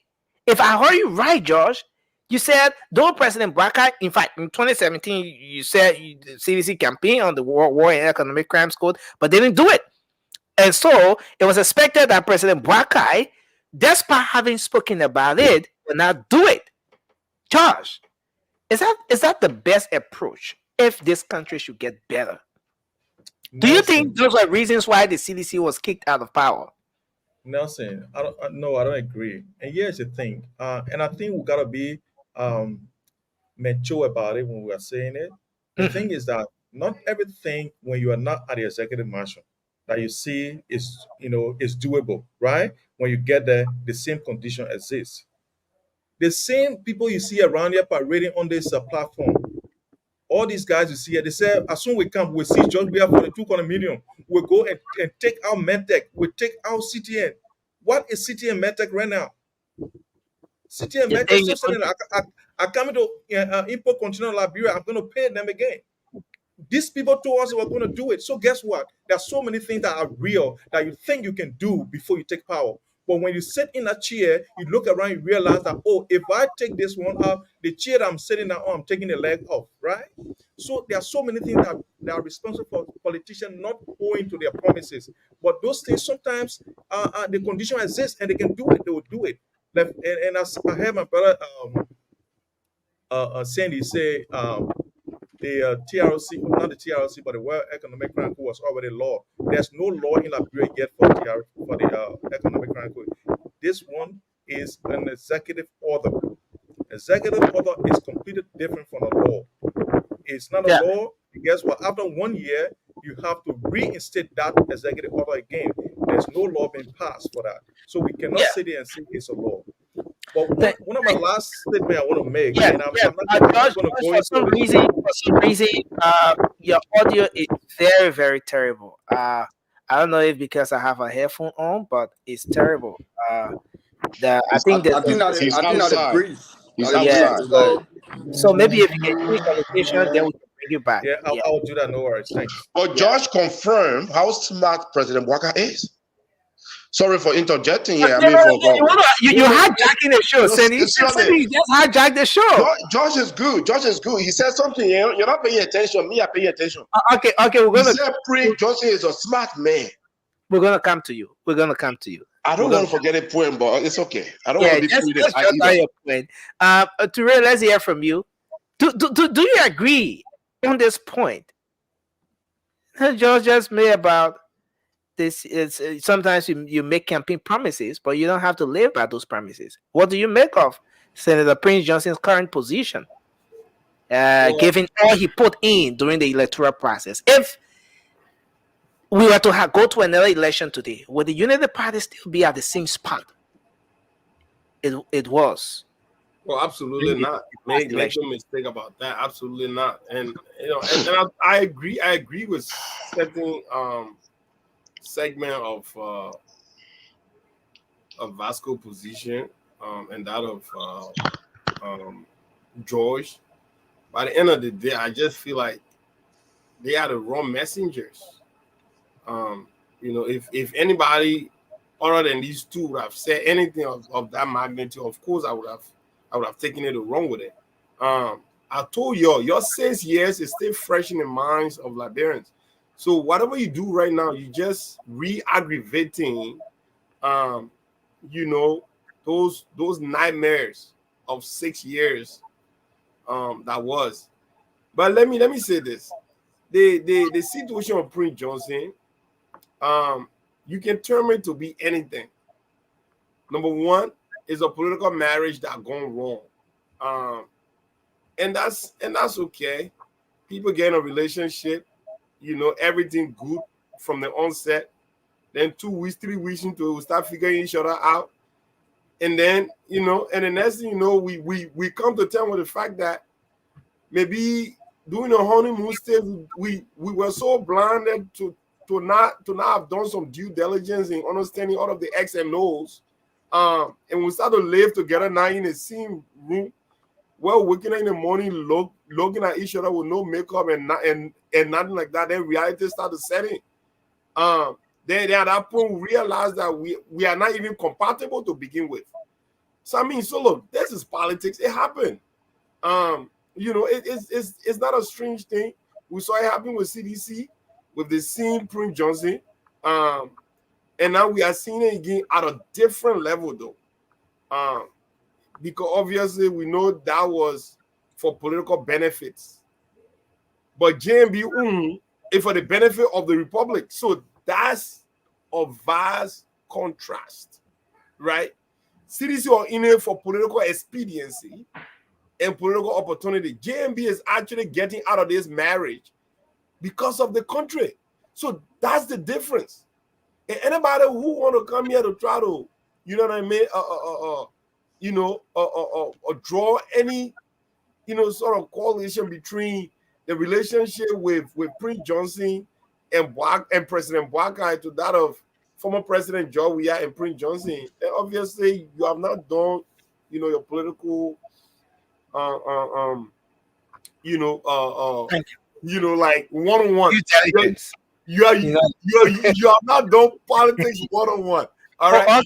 Okay. I understand where you're coming from. Yeah. So because these are big politics. Okay.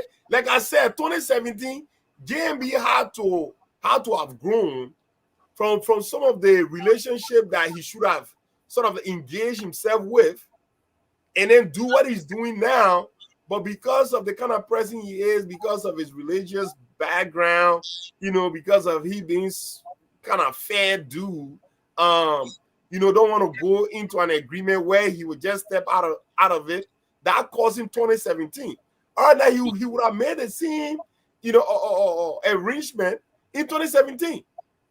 But he said no, because he's a man of God. And that's what I said 2017. I said, politics is not religion. Politics is void of morality.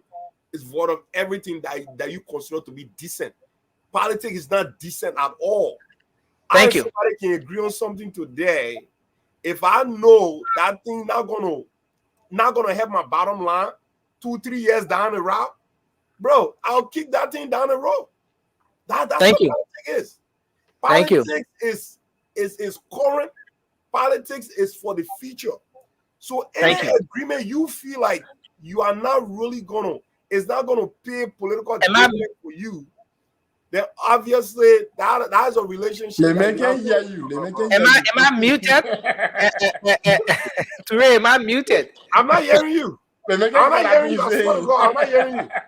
Okay, thank you. Thank you very much, Ture. Thanks a lot. I'm not hearing you. I mean, if I hear you very well, I'll keep quiet. This got convoluted. I understand. It gets convoluted. Let me allow you. But Rudolph, you're coming in now. I want you to take just 1 minute, because I want to play this video. It's okay, Nelson. I will be as quick as possible. Yeah, our next talking point. I want to play this video. It's a very, very important report that was compiled by a media colleague. It's okay about the road condition. But you are taking my time. Yeah, but go ahead. Yeah, just Nelson. One of the fundamentals of politics is that there is no permanent friendship. What is permanent is interest, and that is to say that as long as the interest does not align anymore, friendship breakup. But then Raymond wouldn't have said it any better when he said that they got into a marriage. And it was a marriage that they both parties benefited equally, if not Prince Johnson benefiting more. We have followed Prince Johnson politics. He has always wanted a president from Nima County. That has been his politics. He said Nima must produce a president, right? And when you just look at his statement and you then go back to his choice that he has made, it was almost impossible without the marriage that he got into with JMB, bringing Jeremiah Kuhn close to the presidency. Prince Johnson himself could have never won. Jeremiah Kuhn could have never won with anybody else to be vice president except JMB. So that was one benefit, right? So and for me, that was the biggest benefit. And the thing is this, right? When I'm listening to George and Vasco tonight, and they are calling JMB on Grateful Nelson, let's not forget, few months ago, these were the same brothers who were on here telling us they were, in an attempt to demonize our campaign. They said that Prince Johnson government you're campaigning for. When JMB win, he is old, he is frail. Prince Johnson will detect the politics. The warlord will be in charge. They said these things. Thank you. No. And we came on here. No what? We said no. We trust JMB. JMB is not doing business as usual. They say, oh, he is old.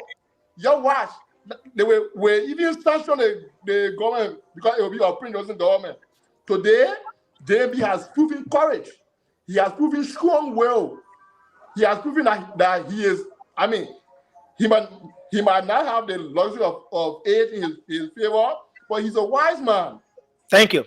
Thank you. Thank you. I mean, and Nelson, just to conclude, Prince Johnson was not kicked away. I think he stepped out because his interest and JMB interest does not align anymore. Exactly. Thank you. Thank you very much. And this is very important. I want to play this video, this particular video. And then after this video, we're going to take on the conversation from here. Let's listen to it. It's a report that was compiled by a media colleague from the Southeastern corridor. Sorry. Let me get this done like this. Okay.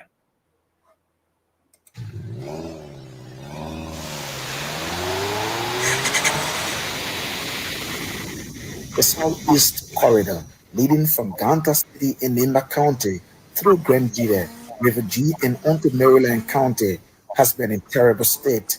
The corridor has been abandoned, making it almost impossible. Neither Charles Taylor, Ellen Johnson Sirleaf, nor the WIA regimes could help the people in southeastern Liberia. According to research, the distance from Ganta to Nimba County, Maryland, is more than 400 kilometers or 254 miles.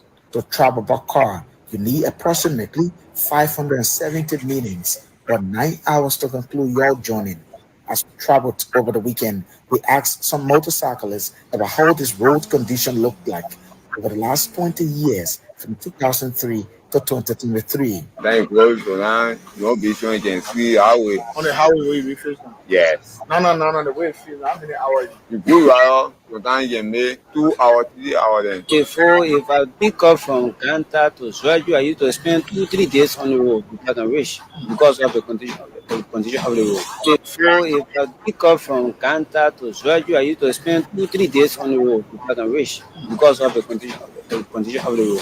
Despite those terrible experiences, the current administration is changing the story with the Southeastern Corridor.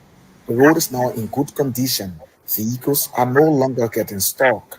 Fare of transportation has drastically reduced as the people are once again commuting freely. Sometimes you can make 2 hours, 3 hours then. How much you use a charge to every passenger? One person there, 100,000 there, 9,000 there. So how much you charge? It will go down. You can carry for 6,000. From Ganta to Swaju, sometimes I spend 4 hours, 30 minutes. How much you use to charge people to go by the time they go a car? Whether I used to charge each person from Ganta to Swaju 10,000, 8,000, 9,000. So how much you charging now? Right now, from here to Ganta is 5,000, 4,000. As a result of the road condition, smaller vehicles are now accessing and moving freely into the southeast.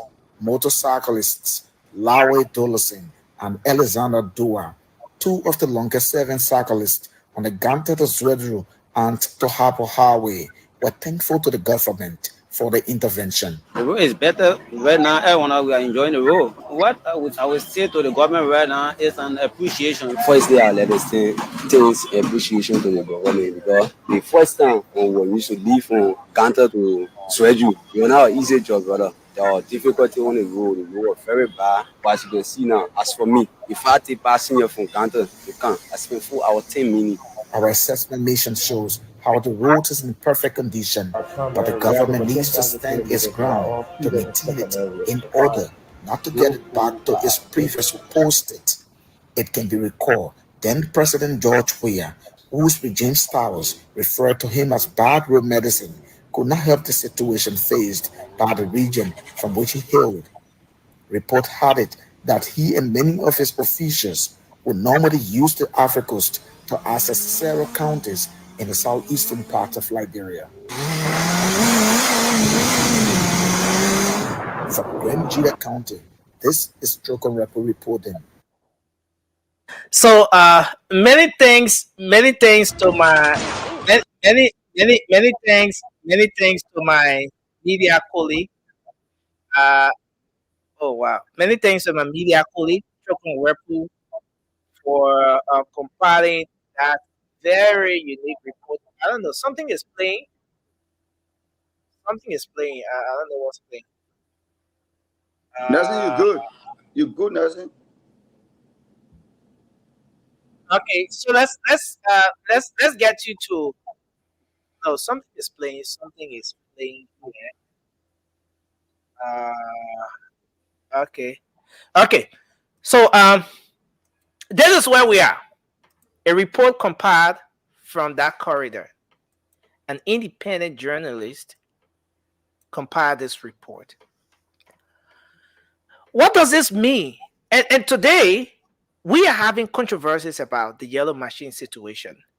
Today we are having controversies about the process. I saw a report from the CDC Council of Patriot where they're calling on the U.S. government to sanction the Minister of State without portfolio, Madam Mama Ability, for the yellow machine. This whole deal not passing through the process, the procurement process, and everything. With what is going on now, is it fair to say? Is there any reason for anyone to think that this is going to give the Unity Party an advantage come 2029? Are the lives of Liberians getting any better with about 6 months of this administration, given what we're seeing?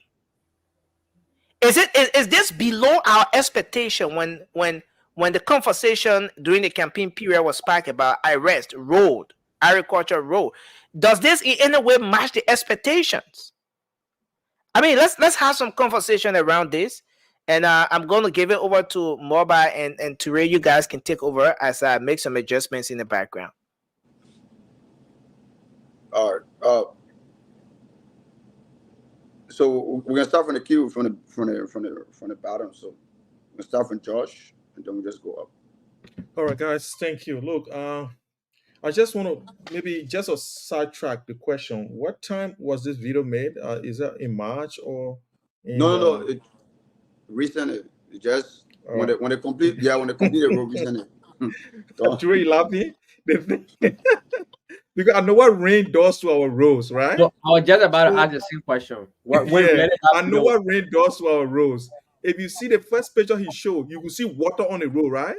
Mm-hmm. And the second pictures that they say improvement, now you see that the road is dried. So you should understand that when rain comes, it will go right back to that. That's why we say 22 million lost. Because if you don't have any strategic plan for the road and you just grade it, right? When the rain comes, we'll still go back to square one. Look, I want to commend the government, for trying to put things in place to just make a quick impact, which is, just making the place impossible, right? But it's not a strategic plan. And for me, in my mind, using $22 million just to make the place possible and then looking for maybe another $80 million to have the road made, I think is a little far stretch, right? It's a waste of resources. But look, it was more political. And that's why even the public works minister apologized that, look, these things shouldn't have happened this way. But look, we wanted to make a quick impression to the Liberian people. And I think I want to thank President George Weah, the former president. He has transformed our political space, right? Because now it is what you done for the people lately, right? That determines who vote for you. Before, we never had time for what the person does. We just say we like you, that's it. But President George Weah came, he built things, and people see it now. They want to reach to that level of what he's done. So they are actually in motion, and I just like the enthusiasm amongst them that they are fighting to show their juice. And hopefully, if they don't make all the mistakes they are making, I'm sure that Liberia will go a little bit further. Because you see now, they're not thinking about building parks because the former government built parks. They are not thinking about ERW Junction anymore because the former government did that for them. You see it? So once every government can come and do a little portion of things, Josh, I want to ask you one question. So the ERW road from ERW to Rarafi, all the way to the airport. So you mean it was during George Weah regime the contract was signed? Yes. So here's the thing, Moba, and I want you to listen to me keenly. This is not political. Well, I want to ask that question. I'm a technical person. I'm not going to be political on this show this time around, right? But what I'm trying to tell you, because we are not in campaign mode, we have to talk about Liberia. What I do know about that road, Ellen Johnson Sirleaf and President Bouakai, right? They had a feasibility studies. People came and they studied on an entire road corridor from ERW Junction all the way to the airport, right? and there were concept plan made up, right, that we're going to build. There was no financing done for it, right? But it was going to be the next step to get the financing, right? They left. When President George Weah came, there was so many feeder roads in the community that should have been built. He looked there for long. He said, no, we don't have a major highway in this country. We have to build one. So since we don't have money yet for this corridor, we're going to take all the feeder roads, the little roads you want to be in Newtown, in Old Road, all the roads, put the money together, and then focus on our main highway to the only airport we got in the country, or the major airport we got in the country. That's why even you see Nathaniel Magay was sanctioned, because they said why they had to take that money and use it down there they wanted to steal. So that's why that whole concept came. If you look at the concept drawing from Ellen Johnson time to the one Josh Weah did, there are two different concept drawings. There was no runabout at the intersection there. There were roads going so, but there was no runabout in the concept drawing. If you ask my brother Zeze, he would tell you, Raymond. So there was two different concept drawings. So that money came from different areas. They put it together and made that road possible. So I will give credit to the CDC government for that road. And this is no politics. This is just being very forthright with it. But guess what? Something I want to mention, I know it's not part of our discussion, but one thing that we've overlooked is that the resignation of the finance minister. Look, the finance minister is the middleman in this. He's a main feeder in any government. For him to resign, it is a breakdown. Because guess what? The finance ministry is responsible for fiscal affairs. Fiscal affairs, we know the fiscal space in Liberia is very tight. Apparently, the guy looked around and realized that there's no way out for this government. He had to resign because he knew that they don't have the mobilization, they don't have what it takes to meet the expectation of Liberian people. And maybe that's why he resigned. So look, guys, let's look at it critically. Who that you say maybe? Who that you say maybe? Yeah, this is maybe I'm not sure. But guess what? Josh, any country, you see finance minister voluntarily step down, that means there's a lot of trouble ahead. Let's keep it wild. You follow the history. You follow no, but guys, we can have the time to discuss what is not being discussed. Let's just conclude. I just told you I said it was just a track, right? But the thing is that I just want to say that PYJ, I'm not a fan. I don't want that guy close to anything. But look, President Boakai did not treat him well. Any of us here will admit that. If we want to be political, I don't want to admit that. I feel that. I think we're done with that discussion. Right? Even you take it out. Yeah, we don't. I think Josh is done on the road issue because Josh had nothing else. I was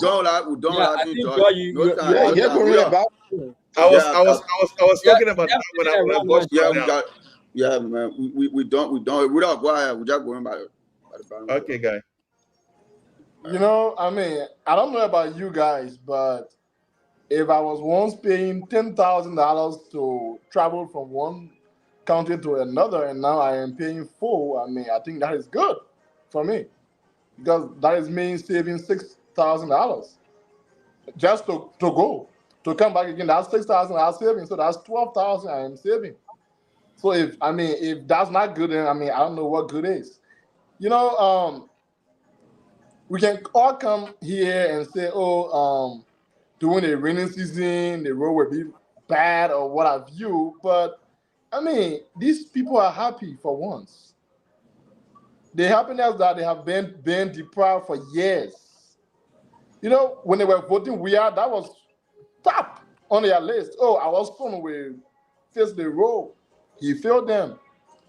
And now JMB has done it. I think it's just worth us giving him kudos instead of sitting here and say, it was a waste of money. You know, one thing that we don't do in our country is the happiness index. And I think we should focus on that more because, those people, like, you could hear I didn't really see them talking, but you could hear the excitement in their voice. You could hear they felt relief.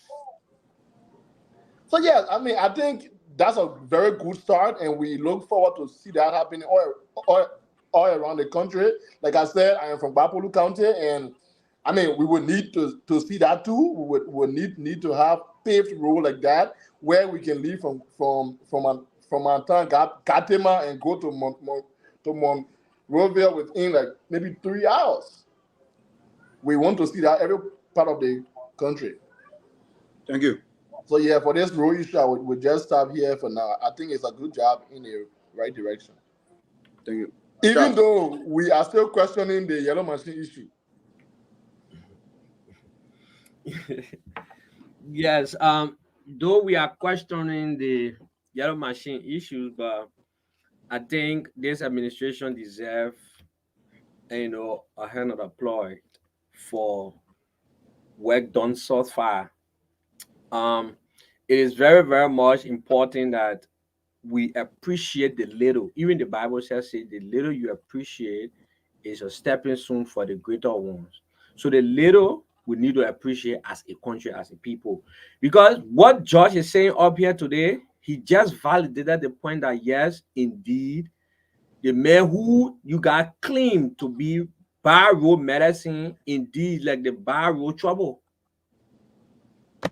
Yeah, he's not medicine no more now. He's the bad road sickness now. You know what I mean? And because if you will be there and in fact got down from your official vehicle, walk in that mud, and you call yourself bad road medicine and you didn't do anything. You didn't do nothing at all, absolutely nothing for the bad road that you claim to be bad road medicine, and somebody else come from the back and there's something on the road, at least people can admit. People, like my brother said, you can feel the excitement in their tune.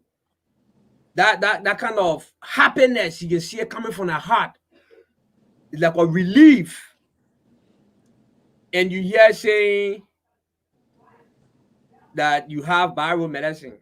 So we're terming that as a viral sickness now. But to be honest, I think GMB is actually on the right path when it comes to this road issue, road conductivity, because what we will say here, our mothers and fathers, brothers and sisters that takes their goose from the farm to bring it to the market, they're not saying what we're saying here. They don't even want to think about how yellow machine came. The fact that that road is paved, they can move from one point to another. That's what they welcome. That's so important to them. That's what on their mind. And so for us to be up here and not at least appreciate the little that we start to see and want to behind the scene criticize, and that you're not doing this government justice. Yeah, you're not doing it government justice at all. And so with that, I want to turn it over. I don't know, Vasco is on pause or whatever, but yeah, I'm going to send it. Nothing much to say about this because they are living testimonies. They are living things. You can see the tangibles. You can see the work that was done. So there's nothing more to say about that. Thank you. Sandy. So I want to start the discussion with a question.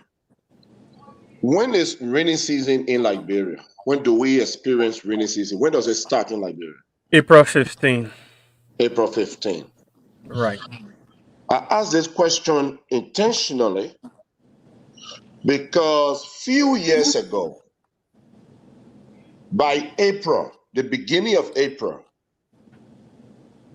from Nimba, when once you cross the Nimba boundary or boundary, let's use boundary, the Sesto River, the first town is called Biaitawe in Grand Jide, my great-grandmother's town. Once you enter Biaitawe in Grand Jide, forget it. Expect yourself to stay about a week in that area. That's where the major swamp is, from Biaitawe to Tobli, which is my mother's town. And that is, I'm telling you, almost year-round, you experience that damage, that bad condition in that belt. This picture, I don't know if you see it. Yeah, that's Senator Nelson. We're looking at it. Senator Nelson. I sent it to him. You're not sharing it, but me show it to you. You can see it. Yeah. We've seen it. This picture here. That's a very low car you took over there. Was taken on May 30th. Right at that same corridor in Abiaitawe. This is a small Chevy Cruze. You see me here? At the same day I came from Morovia, clean like this, in a sandal. Usually when you're taking that road, Sandy, share the photos with me. I send it to you. You just check your website. I send it to you. The message send it to you. Send it again right now so he can upload it. Resend it. I just sent it right now. All right. Listen.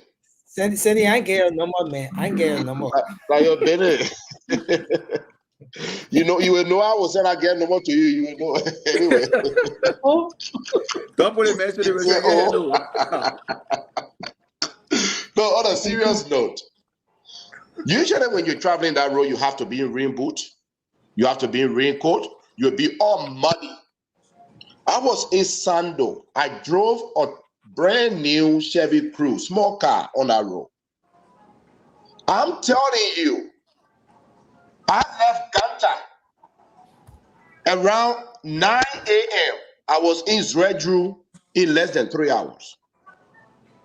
Wow. I was flying on that road, on that small car. Nothing got damaged on that car. The same way that car was looking, I took it from Morovia. That's how it looked. I took it back to Morovia. So we cannot come here when we haven't experienced what the people are experiencing over there, come here and say, oh, when it rained. I was there when it rained. But you see, this is what they're doing that I love. And Nelson, when I was there, I even sent you a video. In my town of Goji Town, in Grenji there, the yellow machines are there. Blue, facing the drainages, facing the road, the bridges, connecting them. So the machines are all on the road. That's beautiful. It is beautiful. I'm not saying they say I was there. I was in Grenji there for 1 week. When I was coming back, it rained small. You know, I have small car. It slide a little bit. That's it. I'm telling you, George, I was over there before then, doing President Wiata, and beyond that, my brother, even those pickup trucks will be stuck on that road for weeks. So for such a small car to go over there, come back with no problem. That car right there. That how dirty it was, oh, no, not. You see, that there. That the most dirt on that car. It just dust. Which month is this? Which month is this? May 30th. May 30th. Which month are we in now? We're in July. But here's my point, Nelson. Here's my point. Go back there with that car. The machines are on that car will have never went over there, even in March, during President Weah time. I'm being honest with you. It would have never went over there in March. So for that car to be there in May, when really season have already started, give this administration some credit. It's very serious. When I got that car to Zredru, the people say, oh, our first time seeing the car, your first came out because the people facing the road, you're bringing your small car here now. The people have never seen no kind of car on that side before. But Black Waka now making us frisky, we can take our brand new car in there. The people of Grand Jida said they will give Waka a new set of battery for another turn. I will leave it here. Thank you. T-Credit is asking how you we tell the show what to you, Nelson. No, but guys, you are running a thing. I don't know where you guys were. Yeah, but you know what? I want to go to Roma, but Roma gotta wait. That credit is go find somewhere and sit down, man. Vasco, go ahead. From there we'll go up to Mr. Zeze and then we take to it. Yeah, thank you, Nelson.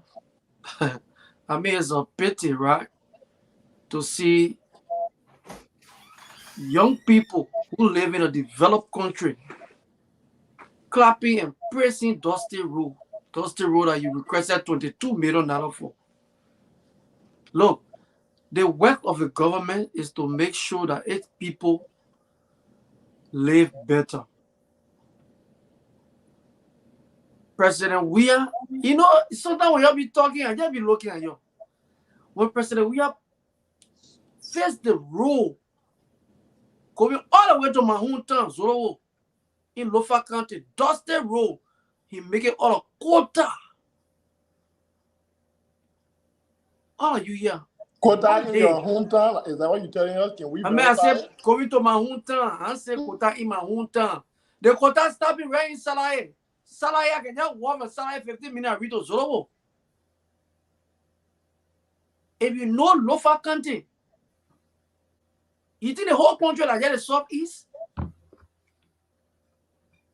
They were not talking about Dustin Road. They were trying to pave the road with quota. That's what they were doing. That was the main objective. And today, some of you people here, I just heard you talking about they having the yellow machine on the road. Some of my brothers here said that John, they don't have no yellow machine in the country. When we told you people that the contract for that road was already signed, they have people working on that road. And that's what you see. That is what you see. The new government when they requested for what? $22 million to go back there. And so the money they gave them to do the work, fine. Let them do the work. But I don't want nobody to be clapping here for Dustin Road. You know that road is even in Minnesota here to get Dustin Road, yeah. My man, brother, listen to me. Let me Go talk. ahead, go ahead. That way, when you're talking Minnesota Dustin Road. No. They, my brother, you why you didn't get all of video of your car hitching in the mud? Sandy. Now, do we job we are reading the car? No, we so that we are in the chat room. The man pass the first day was clapping. Oh, my car. But they got a low car. Why carry the car get hitched? Then there's the man put a story that is not crying. He's talking. But man, that is it. Just because it ring, maybe 1 or 2 days on the road. The car slash more. It not here. But man, the car hitched. It's slash. Nancy, can you play that video? In the chat room, the car hitched. So wait, Vasco. The man who get a car, Nancy, the car hitched. And you that get a car, you are not on the road, the car. You know, just posted a video. He made comment on the video. He said, my man, I $22 million here, so it's there. Nancy, Dustin Road, right? It's not a guaranteed road. All that road you're looking at, Nancy, when it rains 3 to 4 days consistently, no car will pass over there. You saw Musa Benede posting and Nima County every few days. Trucks, everything hitching in the mud. We understand. This is a time to govern. This is not PR time or propaganda. This is the work of the government to face the road. Nobody should be going back. Oh, Joe, we are done this. I got videos. I can go on YouTube. I get you video. 2023 about this time. You will see people flying that road.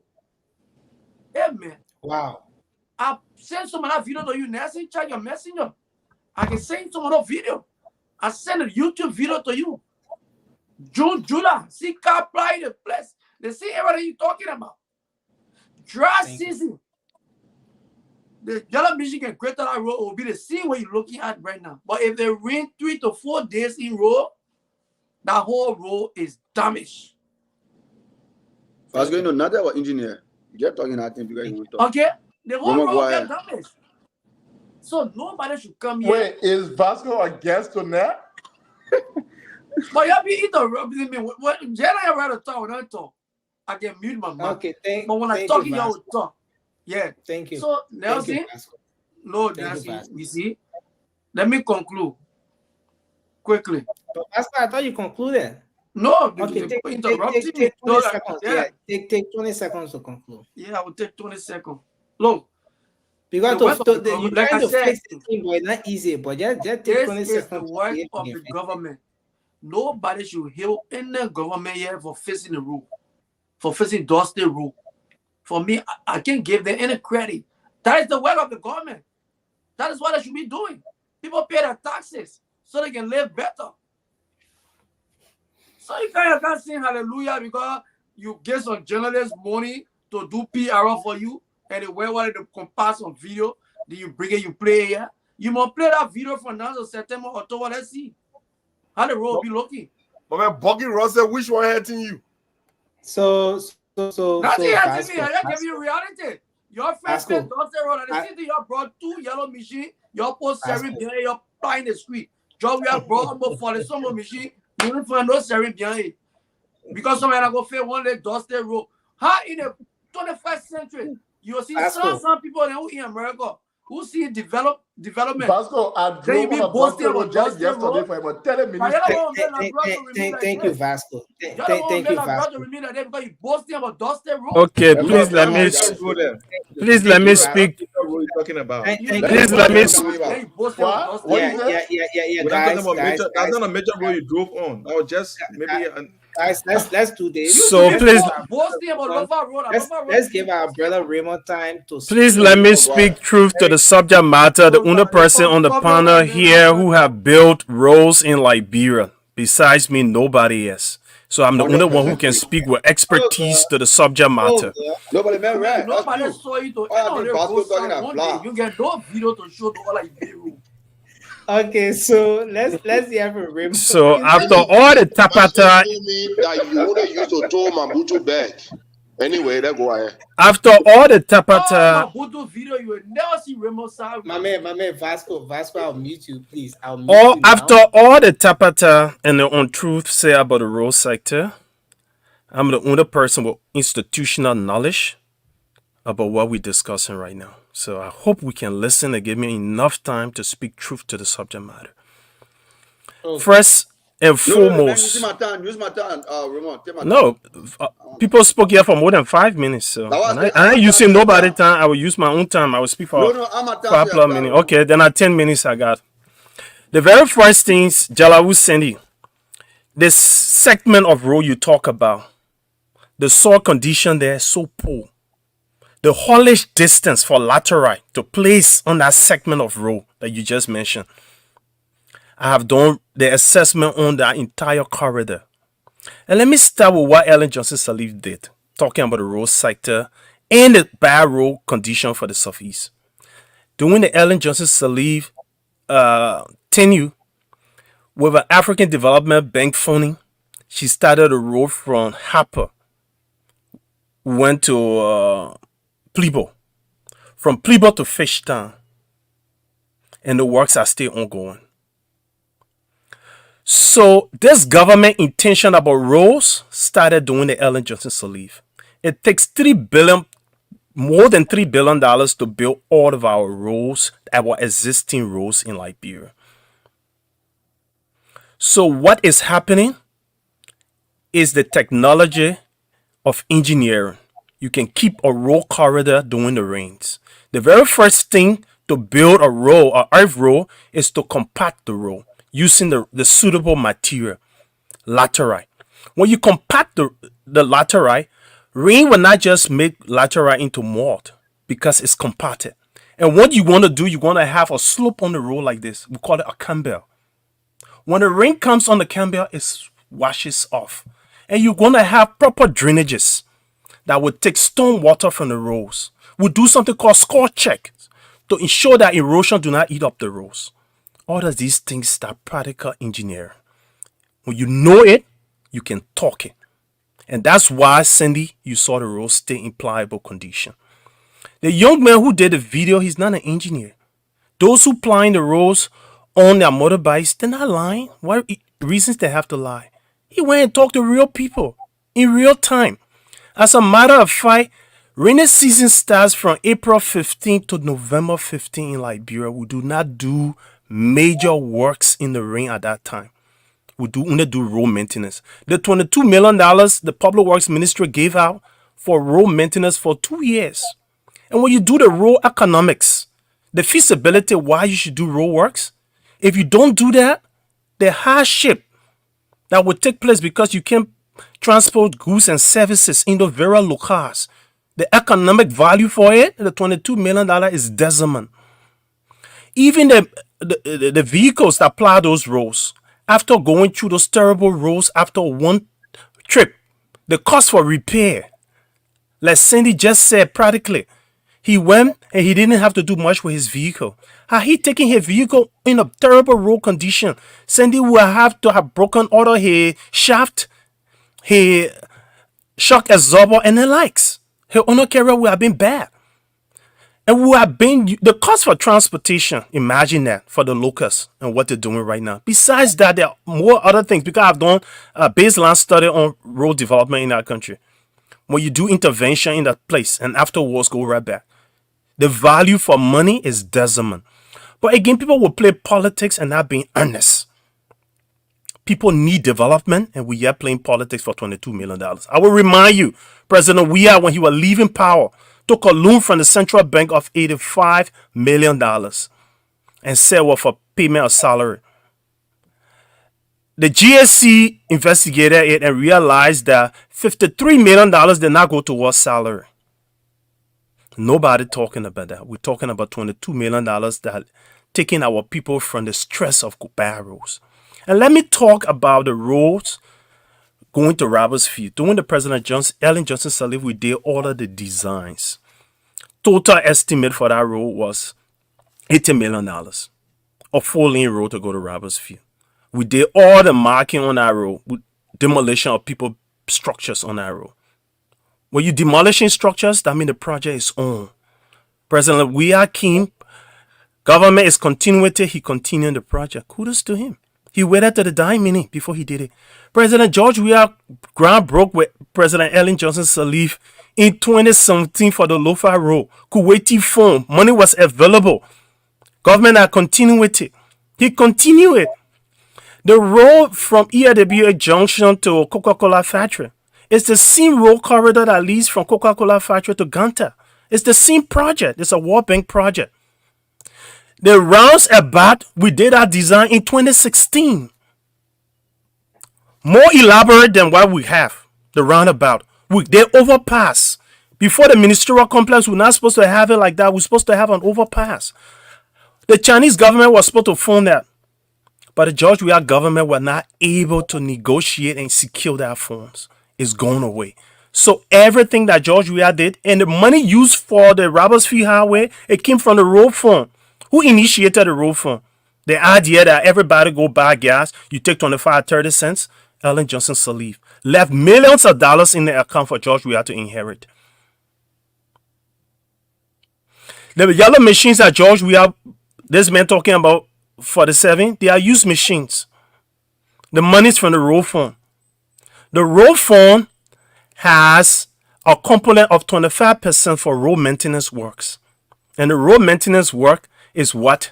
And that's why I said, let us stop running with these unverified stories, because probably the money for those yellow machines might just come from the road fund. And if that's for the road fund, it's already laws that we can use 25% of the money from the road funds to do maintenance work.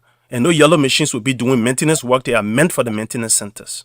So let's slow down and let's wait and let's be patient. They said patience is a virtue. Thank you. Raymond, I listened to you. You made your point, but you just spoiled the whole thing at the end of it. So Raymond, you're still submitting to the Liberian people that everybody should be sitting down and waiting. They're seeing yellow machine plying the roads. They're seeing yellow machines coming to the country, but they must be waiting until the government has certified to talk and tell the Liberian people before they can so before they can get to know anything about it. But while that is going on, they shouldn't raise hands. They shouldn't speculate. Sense of information, there will be speculation, especially when there are signs of maybe progress or whatever, signs of maybe deal, some agreement being entered into, and the people are not getting the details. They will speculate. But again, I think that was a. So, do you want me to respond to that, Nelson? No, I was just making a comment.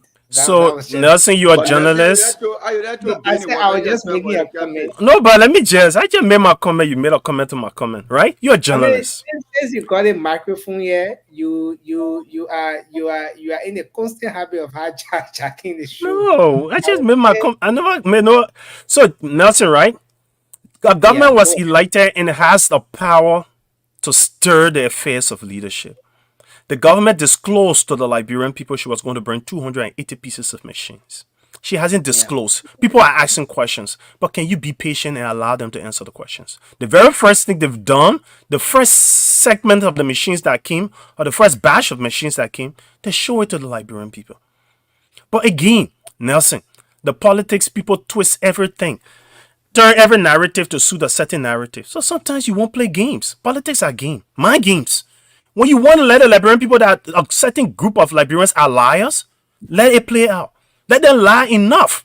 Then at the end of the day, when you get the Liberian people the true story, you make them shame. Sometimes it's good to shame liars. And I think that's the politics. Please give me 2 seconds here. Let me say something quickly, please. Before giving you 2 seconds, everyone already made their point. Have we gone around the table? Because I was off at some point on this rule situation. It's only two remaining, right? Okay, let's give George 20 seconds into coming. Then then maybe we can take calls after that because we can exhaust everything for tonight. Look, I just want to make comment to what my brother Cesar just said, Raymond. He talked about the money could come from the road fund. Look, regardless of where the money comes from, once you are spending over setting a threshold amount of money, right? If it passes a threshold, it has to be rectified because it's a contract.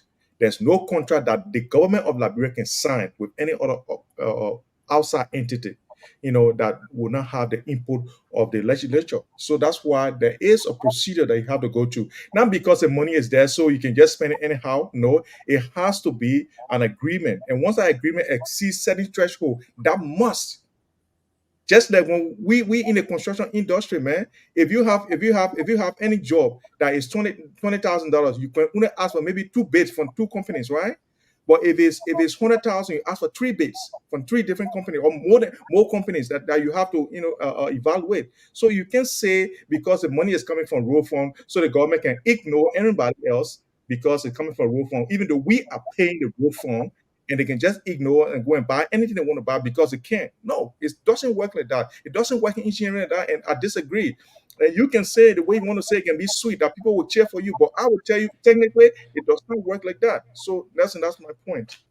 But Nelson, my brother is in error, if I can correct him. The road fund is an act of...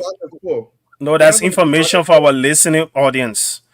The road fund, the National Road Fund is an act of legislation. No, Nelson, let me just correct because but you are hijacking it. So you are hijacking. Okay, Jess, if I could take 20. So, Ture, we're coming to you next, but before coming to you, Raymond, take 20 seconds quickly to just. Then I will take 10 seconds. The National Road Fund is an act of legislation that already law. Legislator cannot go and re-act their laws. When legislators finish acting on a law, so is LRA. It's a law that enacted LRA to make it to exist. That's the same law that made the road fund to exist. So they make law, but any resources, any revenue that comes from there that needs to be expended, it has to go back to them to decide how it's spent. George, you in error. Untrue. No, not true, George. You're imagining something and you're saying that that's not true. All right, okay. And I guess, George, you never work on any project that took that such roadmap. No, you never did. So you trying to. What do you mean? You never work on any project that went to legislators for enactment. No. So I'm telling you, the National Road Fund is already law. The legislators do not act on their laws again. When it's passed, it's done. You are in error. You're in error. No, Josh, you misinforming the public. That's not true. So for the entity to exist, it has to go through the legislature. That is a different thing. Any resources to be expended. No, Josh, you in error. You imagining. No, that's not true. That's not true. My 5 seconds. My 5 seconds. Yeah. So let's do this, guys. Let's do this. My 5 seconds. Yeah. So we'll give you the 5 seconds, but let's do this. Let me do my closing. Let me take my position on the topic now. Yeah.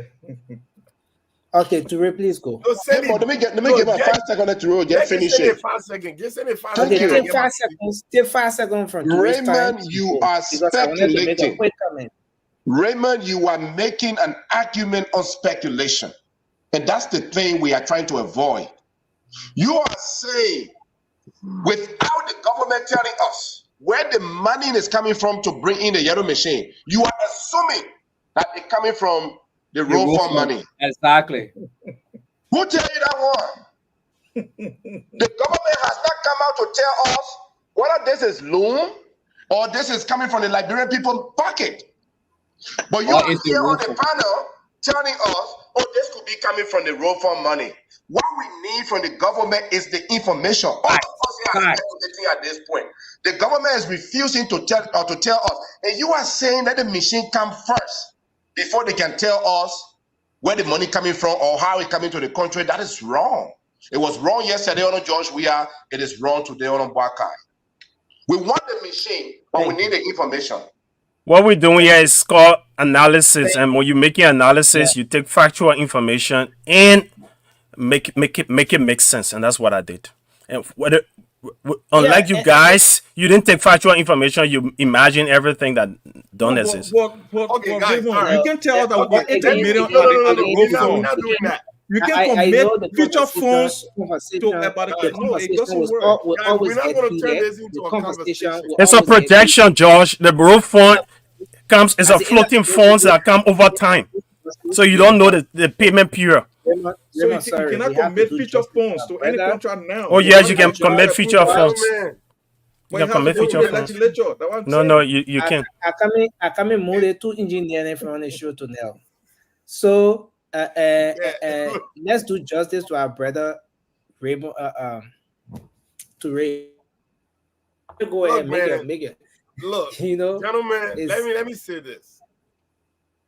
I'm for going through with what is good, what is proper, what is the norm. But there's something called exceptionalism. And I think that should apply sometimes, right? And for me personally, let me tell you this. And I will still stand by my position where regarding the yellow machine situation. At some point in life, you need to take chances. You need to challenge the status quo at some time in your lifetime. And I think we all do sometime. Look, like we propounded on the thing yesterday, and Raymond came out with the idea that the end shall justify the means. If we should take chance on anybody of actually going through this experiment, this new norm of actually, procuring, such a procurement without going through the traditional norm of procurement processes. If that JMB wants to be that guy, I would rather put my trust in him than anyone else. I couldn't do that with President Weah. Hell no. And that's because of, like I said, exceptionalism. Being confident in people, knowing that they will do the right thing at all times. That will give you some level of confidence with that decision. That will put you to sleep with that decision. Is it the right thing to do? Absolutely not. But is this a chance that I'm willing to take? Absolutely. Right? So we can go up and down. And look, and for the gentleman that did that stuff, if I'm the JMB administration, I'll hire that guy right now working for the PR department, because he did a phenomenal job in bringing light to that thing. That is as great PR work that I've seen from anybody in and outside of that country. And that's what we need. You mean they report the video we just played, right? That video we just played, Nelson. He's an independent right? journalist. Independent journalist with limited, if not at all, no resources, but was able to compile that document. I mean, it looked like a documentary. I mean, let's call it a documentary, to be quite honest. That was a brilliant job. I would definitely give him Nelson, you send me information. I got some points. Please. But let me But let me say this. Okay. I should say information to you. Got something for him, right? Let me say this to close. Let's clear that aspect. I should say information to you, my right? man, but wait now, that fire coming from my mom. I already told you to send me the information. But look, let me say this to close, right? Guys, we all love our country. We all come to this platform with passion. Other than that, some also will be up tomorrow morning to go to work. By 7 o'clock, we'll still be to work. But look, one time, all more 12 o'clock, we say, yeah, that's a passion that will come with here. And we're not going to come here to try to put anything forth to the Liberian people. They're not going to serve the Liberian people interest. But if you see some of us taking this route today, it's because for 170, 100 and close to 178 years, bro, we've been through this road before. It have not healed to nothing. So let's change something here, bro. That is my position. And if I should do somebody like JMB, someone that have not cheated the system, someone that have not corrupted the system, I can put all my egg in that basket. That's what I have to say, Nelson. Thank you very much. Yeah, Nelson, 10 seconds. Very much. Thank you very much. We have to go to the phone lines. But just quick 10 seconds. I'll be real fast. Yeah, 10 seconds. Raymond, send me some. You know, when we talk about going against the status quo, I mean, then I think we have to understand what status quo we're talking about, because I mean, it has been proven time without numbers that we have not been following laws in Liberia. So when you say that we should go against the status quo, I mean, then I think going against it means to start to follow laws, because hey, we just saw Mr. Weah government, right? We know how dues were cut. So if you are saying that we should go against the status quo, that is saying no business as usual, and that is where we are coming from. We need him to set a standard, because there has been no standard set. Thank you. Thank you. Charles, chime in, and then we're about to go to the phone lines. Ture, I think we have your number here already, right? Yeah, your number should be here. But Charles, yeah. So what came to my mind is that the issue about this rule stuff, I think we all are saying it, but we're saying it from a different perspective. Indeed, we all on this platform are saying the rule issue is good for our people. That's the key point. It's good for our people. The issue about the money aspect, how the money was formed, or where it came from, the road project, or it was a loan, or from Central Bank, or whatever place the money is from, that's a whole different topic that the Liberian people deserve answer to. And so the fact that we all saying that yes, the road indeed is good, but how are we paying back for those yellow machines? Are we selling Wologisi Mountain? Are we giving Wologisi Mountain for the yellow machines? Or there's a payment process we are on for the yellow machine? Thank you, sir. Thank you. Raymond, yeah, real quick, 20 seconds, and then to Ray, we can go to the lines. I want to answer Rudolph's question. You see, integrity matters. Even when you go to court and you are being accused for a crime, to look at your background. And the judge will put you in a certain category because of your background. JMB has an impeccable character. And so we can trust him with a process, and let's see to what end. That's why I said the end justify the means. Thank you. The road fund, the national road funds have allowed all of the money that the government collect from petroleum products to spend 25% for road maintenance. It's left with the discretion of the government. So they're not going to ask for no new permission. They've been given the permission and the authority to use that money. And the 75%, the government not going to ask nobody for permission. The government going to take that money and use it in the road sector. That's what I said tonight. Then tell us. Tell us. That's all we need from you. Tell us. You know, Nelson, real quick. No, guys. Yeah, we got to go to the phone lines, guys. Listen, Rudolph, we've been here for hours. The folks have been watching. Nelson, they have things to make. Yeah, you will come back. You do your closing. You come back to your closing, sir. Please. Yeah. You can be sincere and still be questioned. Raymond, you share your photos with me, but I will display the photos when you're doing your closing. You can be sincerely bad. Yeah. Sincerely wicked. Sincerely Yeah. poor. So guys, Without you can call in independent now, variable. folks.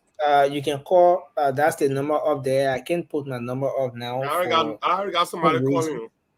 Yeah. So that's the number. That's Touré's number. All of you watching the show, anytime you want to get in touch with Touré, that the number there. You want to put the phone on speaker or something?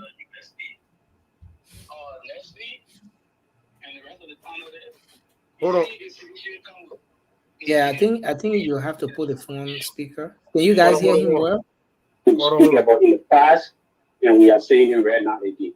How would you say because you go into an agreement with Prince White Johnson, and then he's saying because of the Liberian people, they should forgo the Liberian people and then go ahead with Prince Johnson. That's a concession. Look at the video the guy played over there. The video is very clear. And the people right there, they speak their mind. They speak their mind, right? Yeah, they did. And then you are telling us, say it's not real, it's not there. So between the two situations I want to show, George sometimes come with real reality. But I don't know about you up there on the show. He always come with deception. I don't know. Thank you very much for the show. Thank you. You Vasco, You're trying to defy. I think George agreed with the conversation. Sometimes George see the reality and spread itself.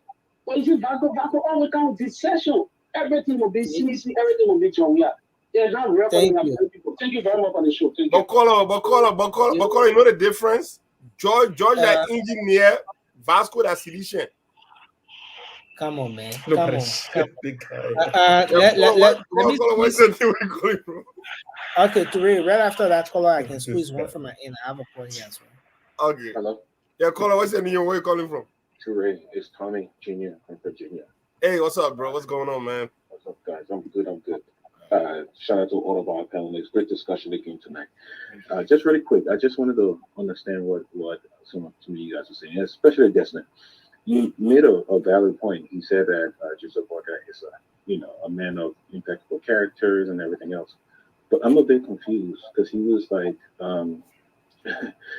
yes, a man with great character. So are you saying that because he has great character, so it is okay for him to have disregard for the rule of law? Look, y'all need to stop doing this stuff. If we're looking for people to continue to break the law, you wouldn't have supported Joseph Boyka to become president. His entire candidacy was based on transparency, accountability, being transparent with the people, being open with the people, doing things the right way. Everything that we heard from UP was that CDC was wrong. They did everything wrong. They didn't consult the process. They had disregard for the rule of law.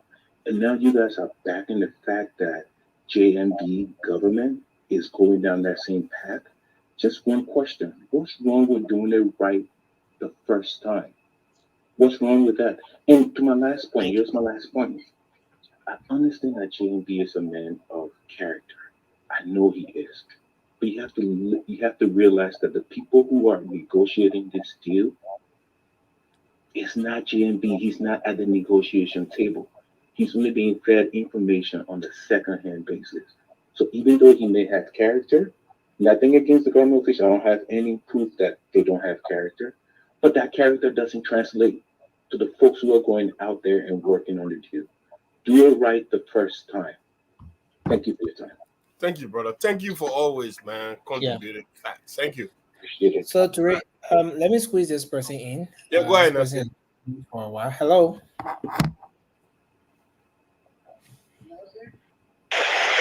Okay, hello. Hello? Yeah, go ahead. You're alive. Yeah, Nelson, how are you? Yeah. Oh, yeah, this is Walker from Virginia. Let me tell the family thank you for keeping the light on. But I would just like to say two things.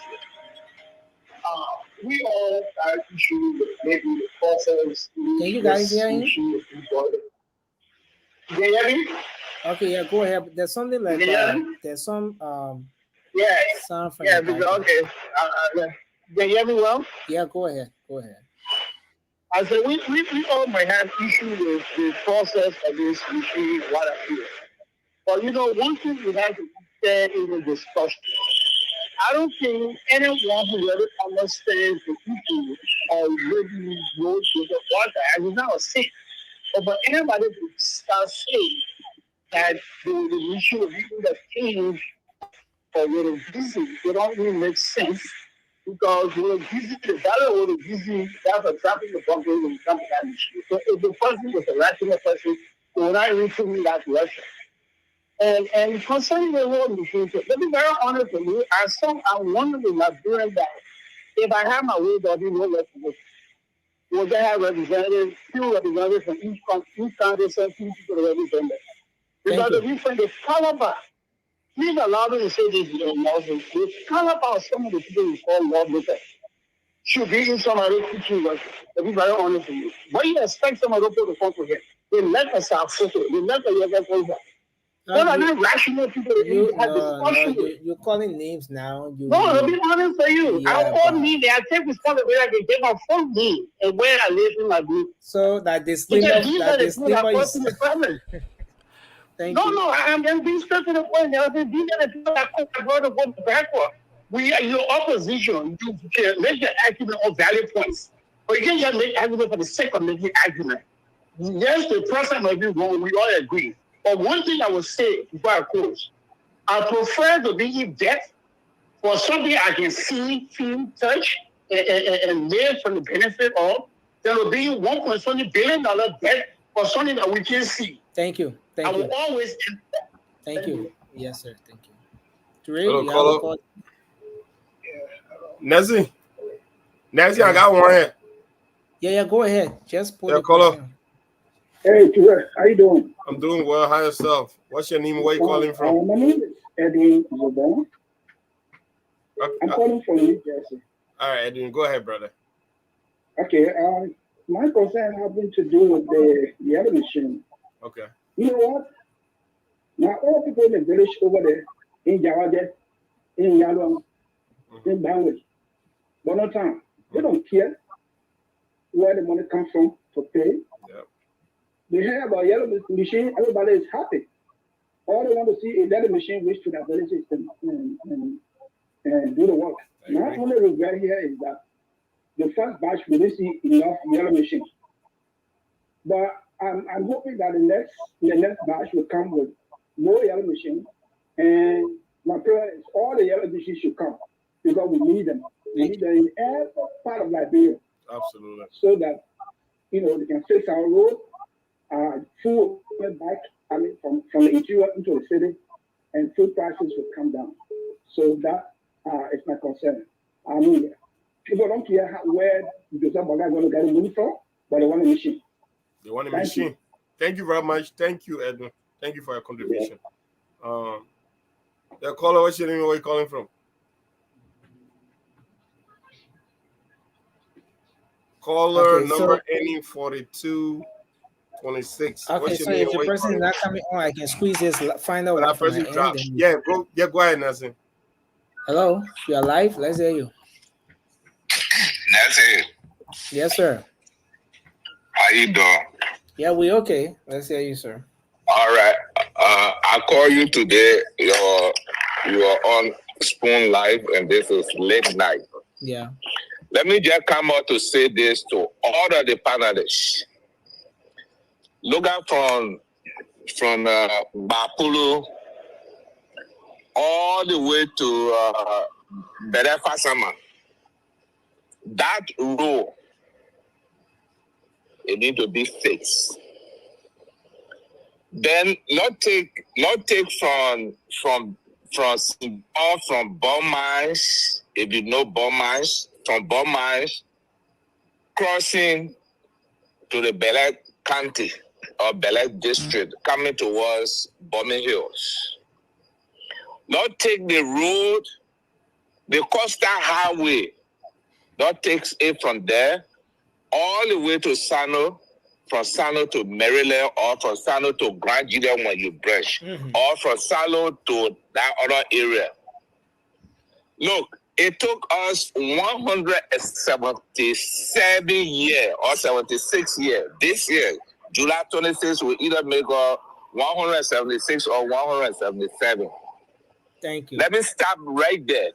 Let's go to Campley. Yeah, you want to just do it as swift as possible because we have Okay, I will do it very quick. Don't take from Campley to from Buto to Bewale, from Bewale to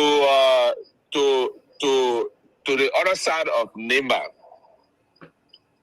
From Bewale to Blodiala. But you next get a whole man. country map. Let us do Yeah, the from, whole country from, map. from yeah. I got a whole country map. Memorize the map. Yeah, from Bewale, you go to B. From B, you can take it from there straight to Grand Juda and to Sano. Come on, man. Look, Nelson, although we've been wasting money, Liberia's been wasting money. Look, we got money. We got resources in Liberia.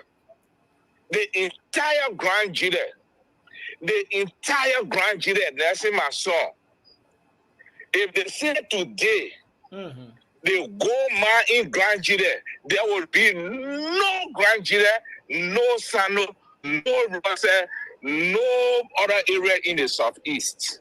What are we talking about? We are rich, and we're sitting down, we consider ourselves to be poor. Why should we deal with IMF? Why? Why should we deal with these petty people? When Liberia open, let the 285 yellow machine come. Let it take 10,000 hectares. Let it take 2,000 hectares. Let it take 5,000 hectares and make farm in the Republic of Liberia. Let our suffering cease, Nelson. All of those things that people talking, man, that just politics. The money is there. The presidents were getting the authorization. The president is the president of the Republic of Liberia who go out and lobby and bring something home. Anybody that touch the machine, that's it.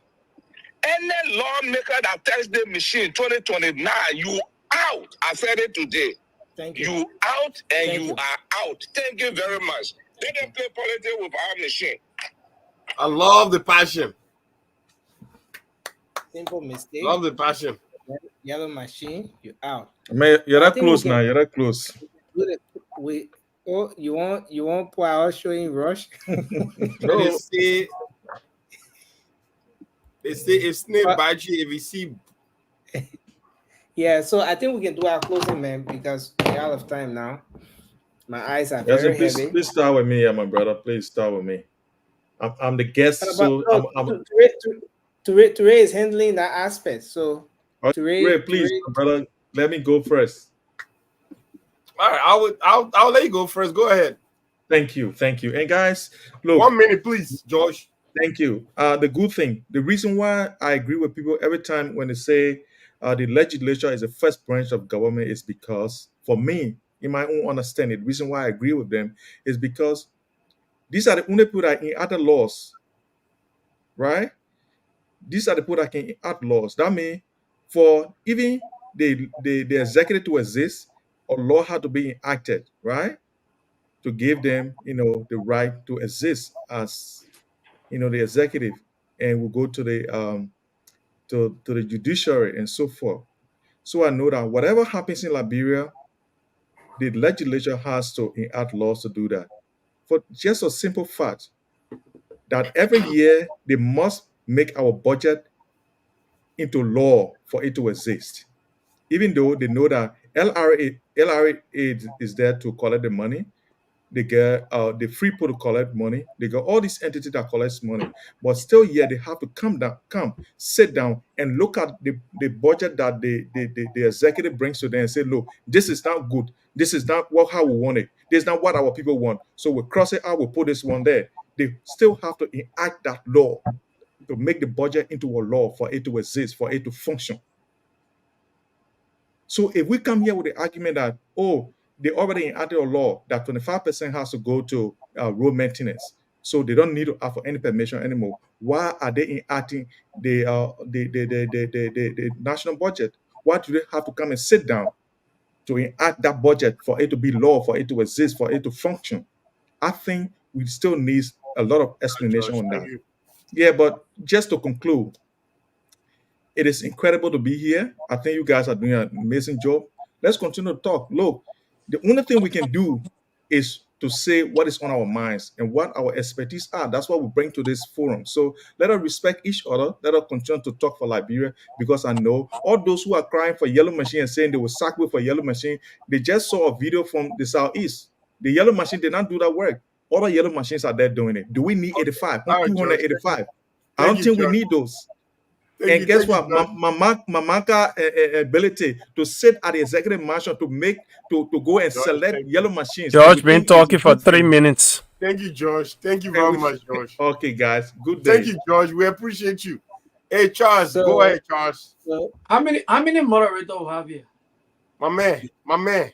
You see, you always Vasco, when Nezio are leaving, I know how because you're when not me paying and George attention. talking, then the My man, moderator tend to almost 5%. Vasco, Vasco. Nelson asked Toure When to take Nezio are I know that leaving, Touré, in a I know flag. Touré, but Jenna, at least Raymond's voice was coming. I know it was just going to be maybe in a second. My brother Rudolph will also coming too. You not even hear my voice, but you already accusing me. But one Vasco think that he can ask question and nobody can talk. They seem right and maybe to ask a Vasco. question, Jason. They No, seem I mean, right and maybe to all right, talk. Charles. they left All right, Touré, guys. Touré. All right, gentlemen. But why you think you can ask question and I can't All right, remind gentlemen. to read that it's been 3 minutes? Vasco is Let maintain some stability here. Vasco is okay. Charles, go ahead with Again, your let closing, me brother. let me say thank you to all of the panelists. It was a great show for mine, and I think it was a great show. And again, the yellow machine issues, our road issue is very important. That's something that our people deserve. That's something that we all need in Liberia. Road connectivity. Our people want to get their goods from the farm to the market. And so the video again from the journalist was very, very awesome one. And that's something at least other people that following the show tonight that been speculating that nothing is being done about the road situation. I think now that video and gives some clarity, gives some at least insight of what this government is doing behind the scene. Because every one of us will not see it. In fact, this is my first time. I just saw that video today. And if someone were going to ask me how the road condition before this video, I would definitely going to tell them say the road is bad. Now I've seen the road, I can tell somebody that at least it's getting better. And so that's the point we all need to be speaking. Like saying the facts, saying the truth that yes, we are getting there. But again, even though we are getting there, there's a question still need to be asked. And how are we getting these machines? Where these machines coming from? What are the procurement process or what the money is coming from when it comes to the real machines issues? With the issues of Prince Johnson, again, I think Liberians deserve justice. It's not just about Prince Johnson, it's about all those individuals in our country that cause our people to shed tears, that cause our people to be raped, to be killed unjustly. I think this is about the time that justice prevail. And so if it will come after a particular person, I think your own commandant should be haunting you at this point in time. And so with that, I will stand with the opinion that JMB, I don't think, in my opinion, betray anybody. Not even Prince Johnson. He didn't betray Prince Johnson. And thank you. And I also want to say thank you to all of our people in Radio Land, our people through the comment section. We love you guys because sometimes your comment, is bring truth to this Discord, and we really do appreciate that too. Thank you, guys. Thank you, bro. Let's take Vasco. Vasco, do your closing. You always want to go last. You never make me last. You always want to go after Rima and Sandy. I don't know why. You'll never make me last on the show. I mean, You know, Rima is sending a being a bag to shopping. To shopping I mean, I have to for him. Vasco, okay, Vasco. Sending a being in a bag, waiting to shopping. Man, so Rima probably were better on paper. Vasco, you won't go or no? Do we ain't gonna rule? Vasco, you won't go? I can anyway, go. I mean, if he ready, I can go. We gotta be serious, okay? I see the caller and they can call and be bashing at me. Look, no amount of dust or water or yellow machine will crawl on our muddy road, and then I celebrate it because I know when it rain 2 or 3 days, it finish. Next thing I hope tomorrow will come. This you know the platform a big platform. I understand the other journalists already did PRO and he can show how the road looking. But I sent you a video that 3 weeks ago they wrote that road already fixed, but it rained heavily one day, and you see the condition of the road. And you get another video over there. I want you to show that video. It was during the president we had time. I'm tonight now. Musa kind of drove from Ganta going all the way to Grand Gita. See how the kind of work they were doing on that road. So when people come here and try to say, oh, the CC government didn't do anything on the road and this, no. Now, in fact, what you guys doing, the way the people started when you go, because we have to the quota all the way Tapeta, going to Tapeta, way there, Saclepe on the Tapeta. You're leaving one side, I've got one side of the road, got quota, you're filling with the other side, you're going way Grand Gita and other places in the greater road. Because you want come for people to say, oh yeah, the government working. And no, I don't care what you do with that road. If you don't pour crush right on it, if you don't pave it, you're just wasting money. You're wasting money. So the quota going. Joey had a plane. We're taking the road from Nima going all the way to the southeast way there. That was the plane. You follow the road. You shouldn't need the one side of the quota and you're just jumping all over because they want to make me. So I mean, you finish? And that's it. And who asked me what I finish? I'm feeling here, brother. And that's it. Let me say something on the yellow machine. You know, I want to talk on the yellow machine issue because today I listened to. You say you want to say something on it, but you say you will not talk on it. Yeah, because where the yellow machine case have reached, that is the people that represent us. Today, I listened to the debate. And who people debate? Which are the debate? The lower house. I know today, most of you today by you're basing on the Senate. But I wanted today, I know maybe I'll try to get a video. If you listen, they have summoned Mamaka Belete. They summoned the people at the defense ministry. I think the chief of staff and another big person. And they summoned Grace Bay. So we'll be waiting to hear what will come from that. That's why I don't want to say anything again. Thank you.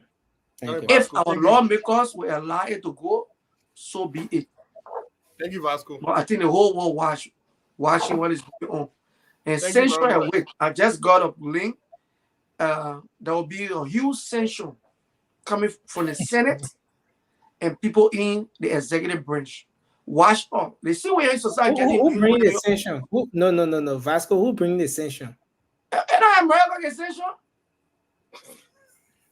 That's in America. No, but Vasco, that's only bring it up here. That's only, and maybe we'll discuss it.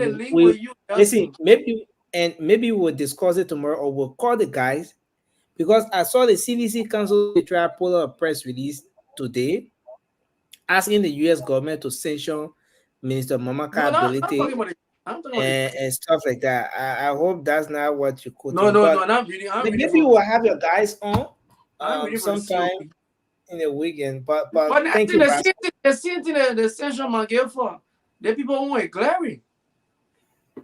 Thank you. Nelson, guys, go finish talking for 5 minutes. Though. Okay, guys, I make mute myself. See a finger on me. Probably where minister can talk. I mean, me too. Today, who's next? Yeah, let's try and wrap this thing up. Let it, Raymond. Raymond, go ahead. So, shout out to Ruth Goba, our lead commenter in the comment section. And I think I just went through some of her comments, and it's a show by itself. And I think her presence here helps the conversation. And she's watching from North Carolina, USA. With insults. Charlotte. So, going back to the issue, guys. The legislature have empowered the executive through the Roll Form Act. It's an act, meaning it's a law already, to use money that is being charged by everybody who buy petroleum product in the country to build roads and maintain roads. So the executive do not need no more approval. They just need to act with the money. But again, the executive is accountable to all of the Liberians. So I would not support in any form or fashion that the executive do not tell the Liberians where she got the money from. But I assume it's by design because of the politics and the way people twist things.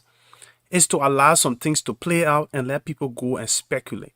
At the end of the day, when they're wrong, they say, he who laughs last, laugh the best. So I assume the executive is up to a game. They will let the Liberian people know their hands are clean, including under their nails. So when they show it to you and they see that no dirt there, when you call them, look, when you call someone a devil and you find out the person is an angel, you will appreciate them. So I think that's the game. And again, it was a pleasant night being here with everybody. Good night, everybody. Yeah. Thank you very much, Ray. This is the shortest closing Raymond has ever done. The shortest closing ever from Raymond. Thank you, Raymond. But Nelson, we finish saying the same thing. Jack can repeat yourself again. Okay, so I'm going now, right? Yes, sir. The superintendent of Grand Jida, Ellis Chester Grant, former representative of District Number 3, Barton District, Grand Jida, is requesting the county to come up with $50,000 to celebrate July 26. $50,000 US. Let me remind my superintendent, the Matotoman Hospital don't have drugs. Our people go there and they are dying. There is no good roads leading into the different towns in our county. Our people, our children that are going to school have no blackboards, they don't have chalks, they have no seat to sit on to learn. Mr. Superintendent, you are not telling the county to raise money for those things, but you are telling the county to raise $50,000 so you guys can go marry me because it's July 26th. Liberia do not need to celebrate July 26th at this point, and Grand Jida certainly do not need to celebrate July 26th at this point. At 177 years, what do we really have to show? Are we an independent country, really? We're still here celebrating one roundabout. We're celebrating dusty roads, yellow machine coming, our government official lining up, leaving their work. When other countries around us have all their infrastructure set up, doing well.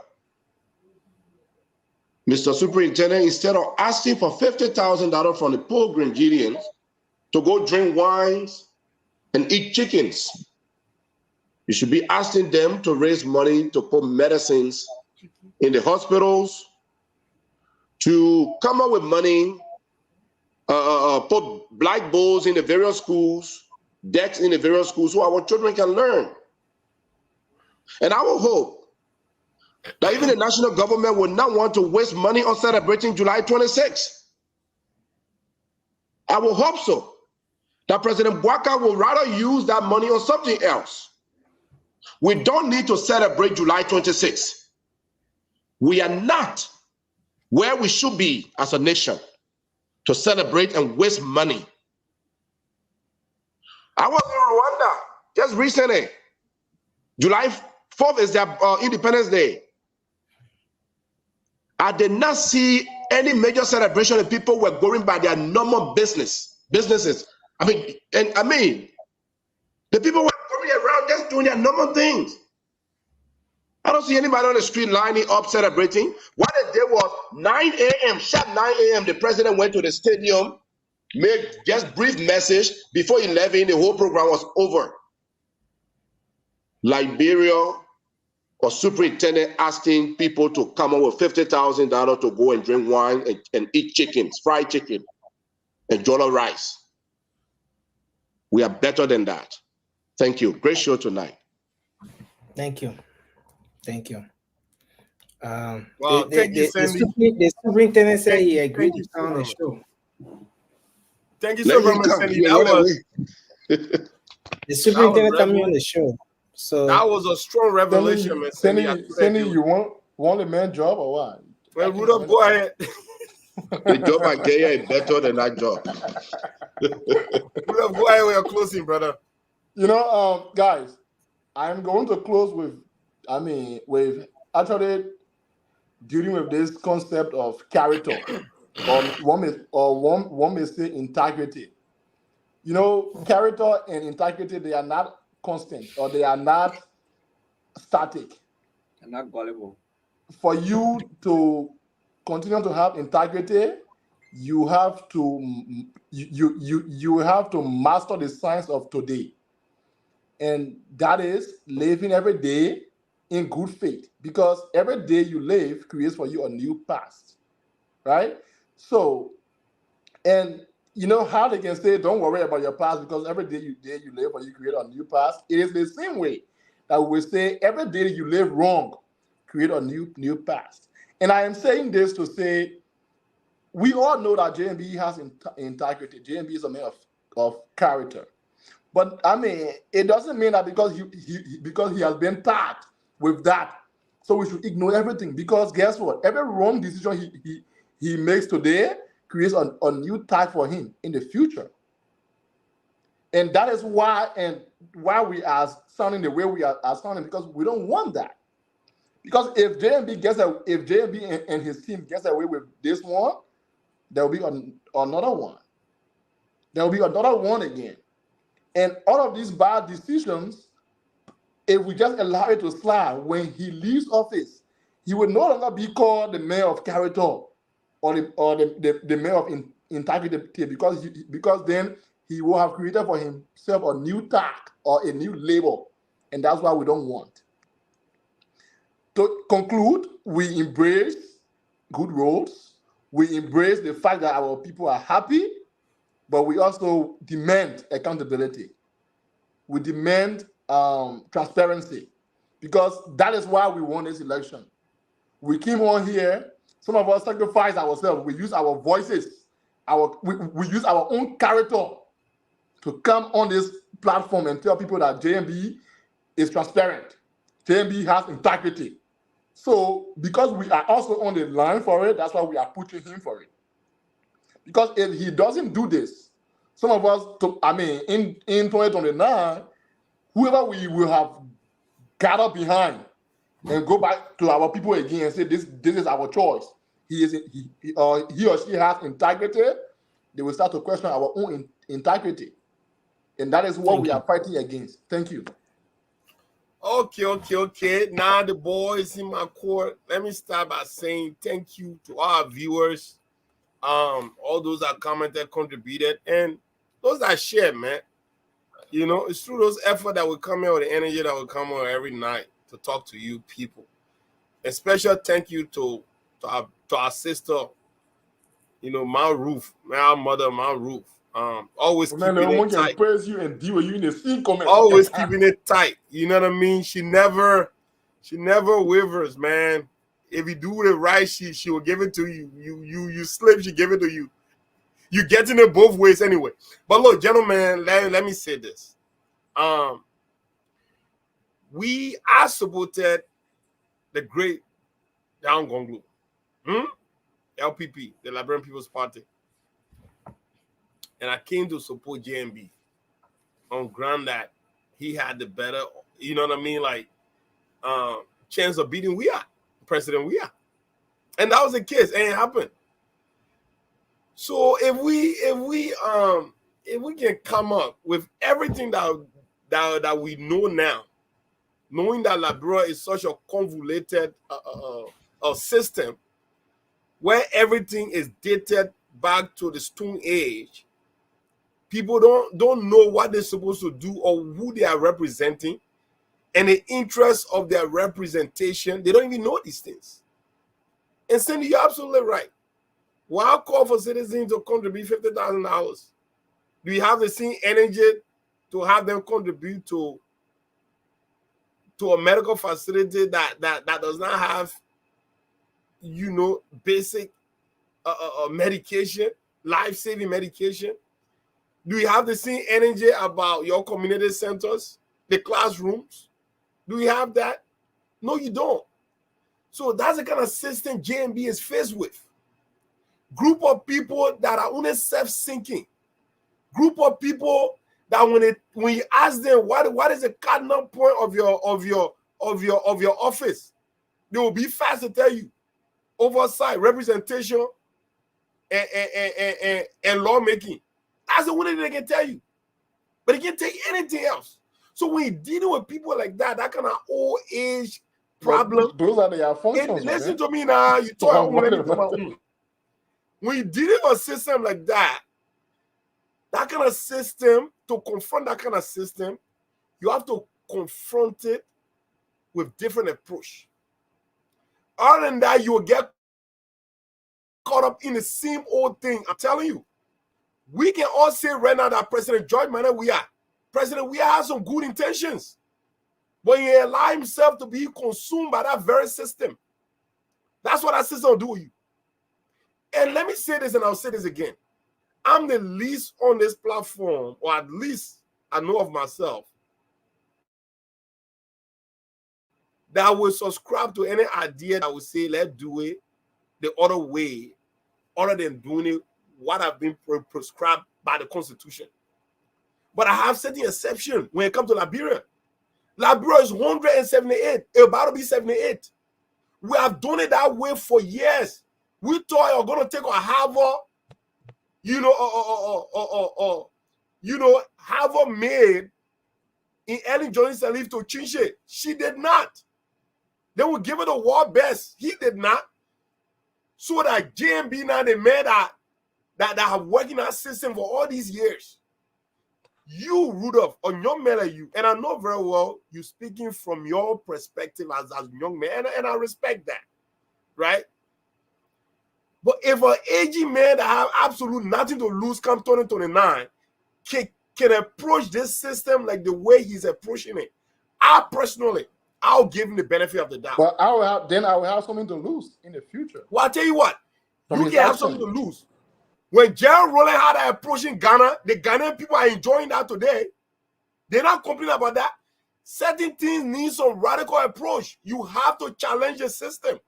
And if that requires you to violate certain fundamental norms in a country, you give us 1 minute. Have history of violating any fundamentals. Toure, you give us 1 minute. I would take my shot with that person, like Kobe Bryant once said, job is not done. Thank you very much. Can I redeem 20 seconds of my time? A minute, show over. I knew you were coming back. The show over. 20 seconds. So, guys, 20 seconds too, please. We gotta go. I just want to say we are all speculating that JMB have broken the laws, but if possible, he hasn't broken any laws. So let's leave that other room. That if possible, he hasn't broken any laws. Let JMB tell us where the machine coming from. I agree. Well, he needed to tell us. Until he tell us, we don't know where it's coming from. Again, we can't pretend like we know where it's coming from when he haven't told us. No, you know already. You said no, we pretending. I assume. I'm analyzing. The fact that the road funds have 25% of the funds for maintenance, if possible, he could be taking it from there. And for me, I got something tangible to to base my analysis on. Unlike you guys who just speculating anything that you can imagine. No, it's not speculation. There's a law that gave 25% of the road funds for road maintenance. Okay, can I ask you a question? If There's a law that exists. Okay, if that is what happened, why is it hard? Because they want you to speculate first. We look forward to having a great show tomorrow, guys. And I want to say thanks to our audience, thanks to the people online for following. Let's hope we can have a great show tomorrow. We should have some guests tomorrow, but we will announce that, get the flyer up before the time. But again, I want to say thanks to everyone for being here. Thanks to you, Vasco Smo. Thanks to you, Rudolph Bala. Thanks to you, Jedau Sende. Oh, the Maple Librarian to Eni. I just seen it. Exactly. Tomorrow, don't accuse me of being your UPS. My travel name here tomorrow. I'm on travel name. Yeah. So, we appreciate all of you for being here, and Raymond and Ture. So, Ture, thanks for holding it down as well. And thank you. Yeah. So we look the day Vasco recruited Fast Edition.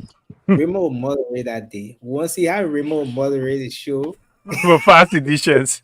Y'all the man enough to take all the whole show to come in on 7-6. Man, vet, he vet. You brought up, but I you brought George, right? You brought George. I seen it, man. Now He the can man make said it. your link. He said Vasco, can you be talking about that? I tell you, Vasco, Okay, Vasco, the energy he got, bro.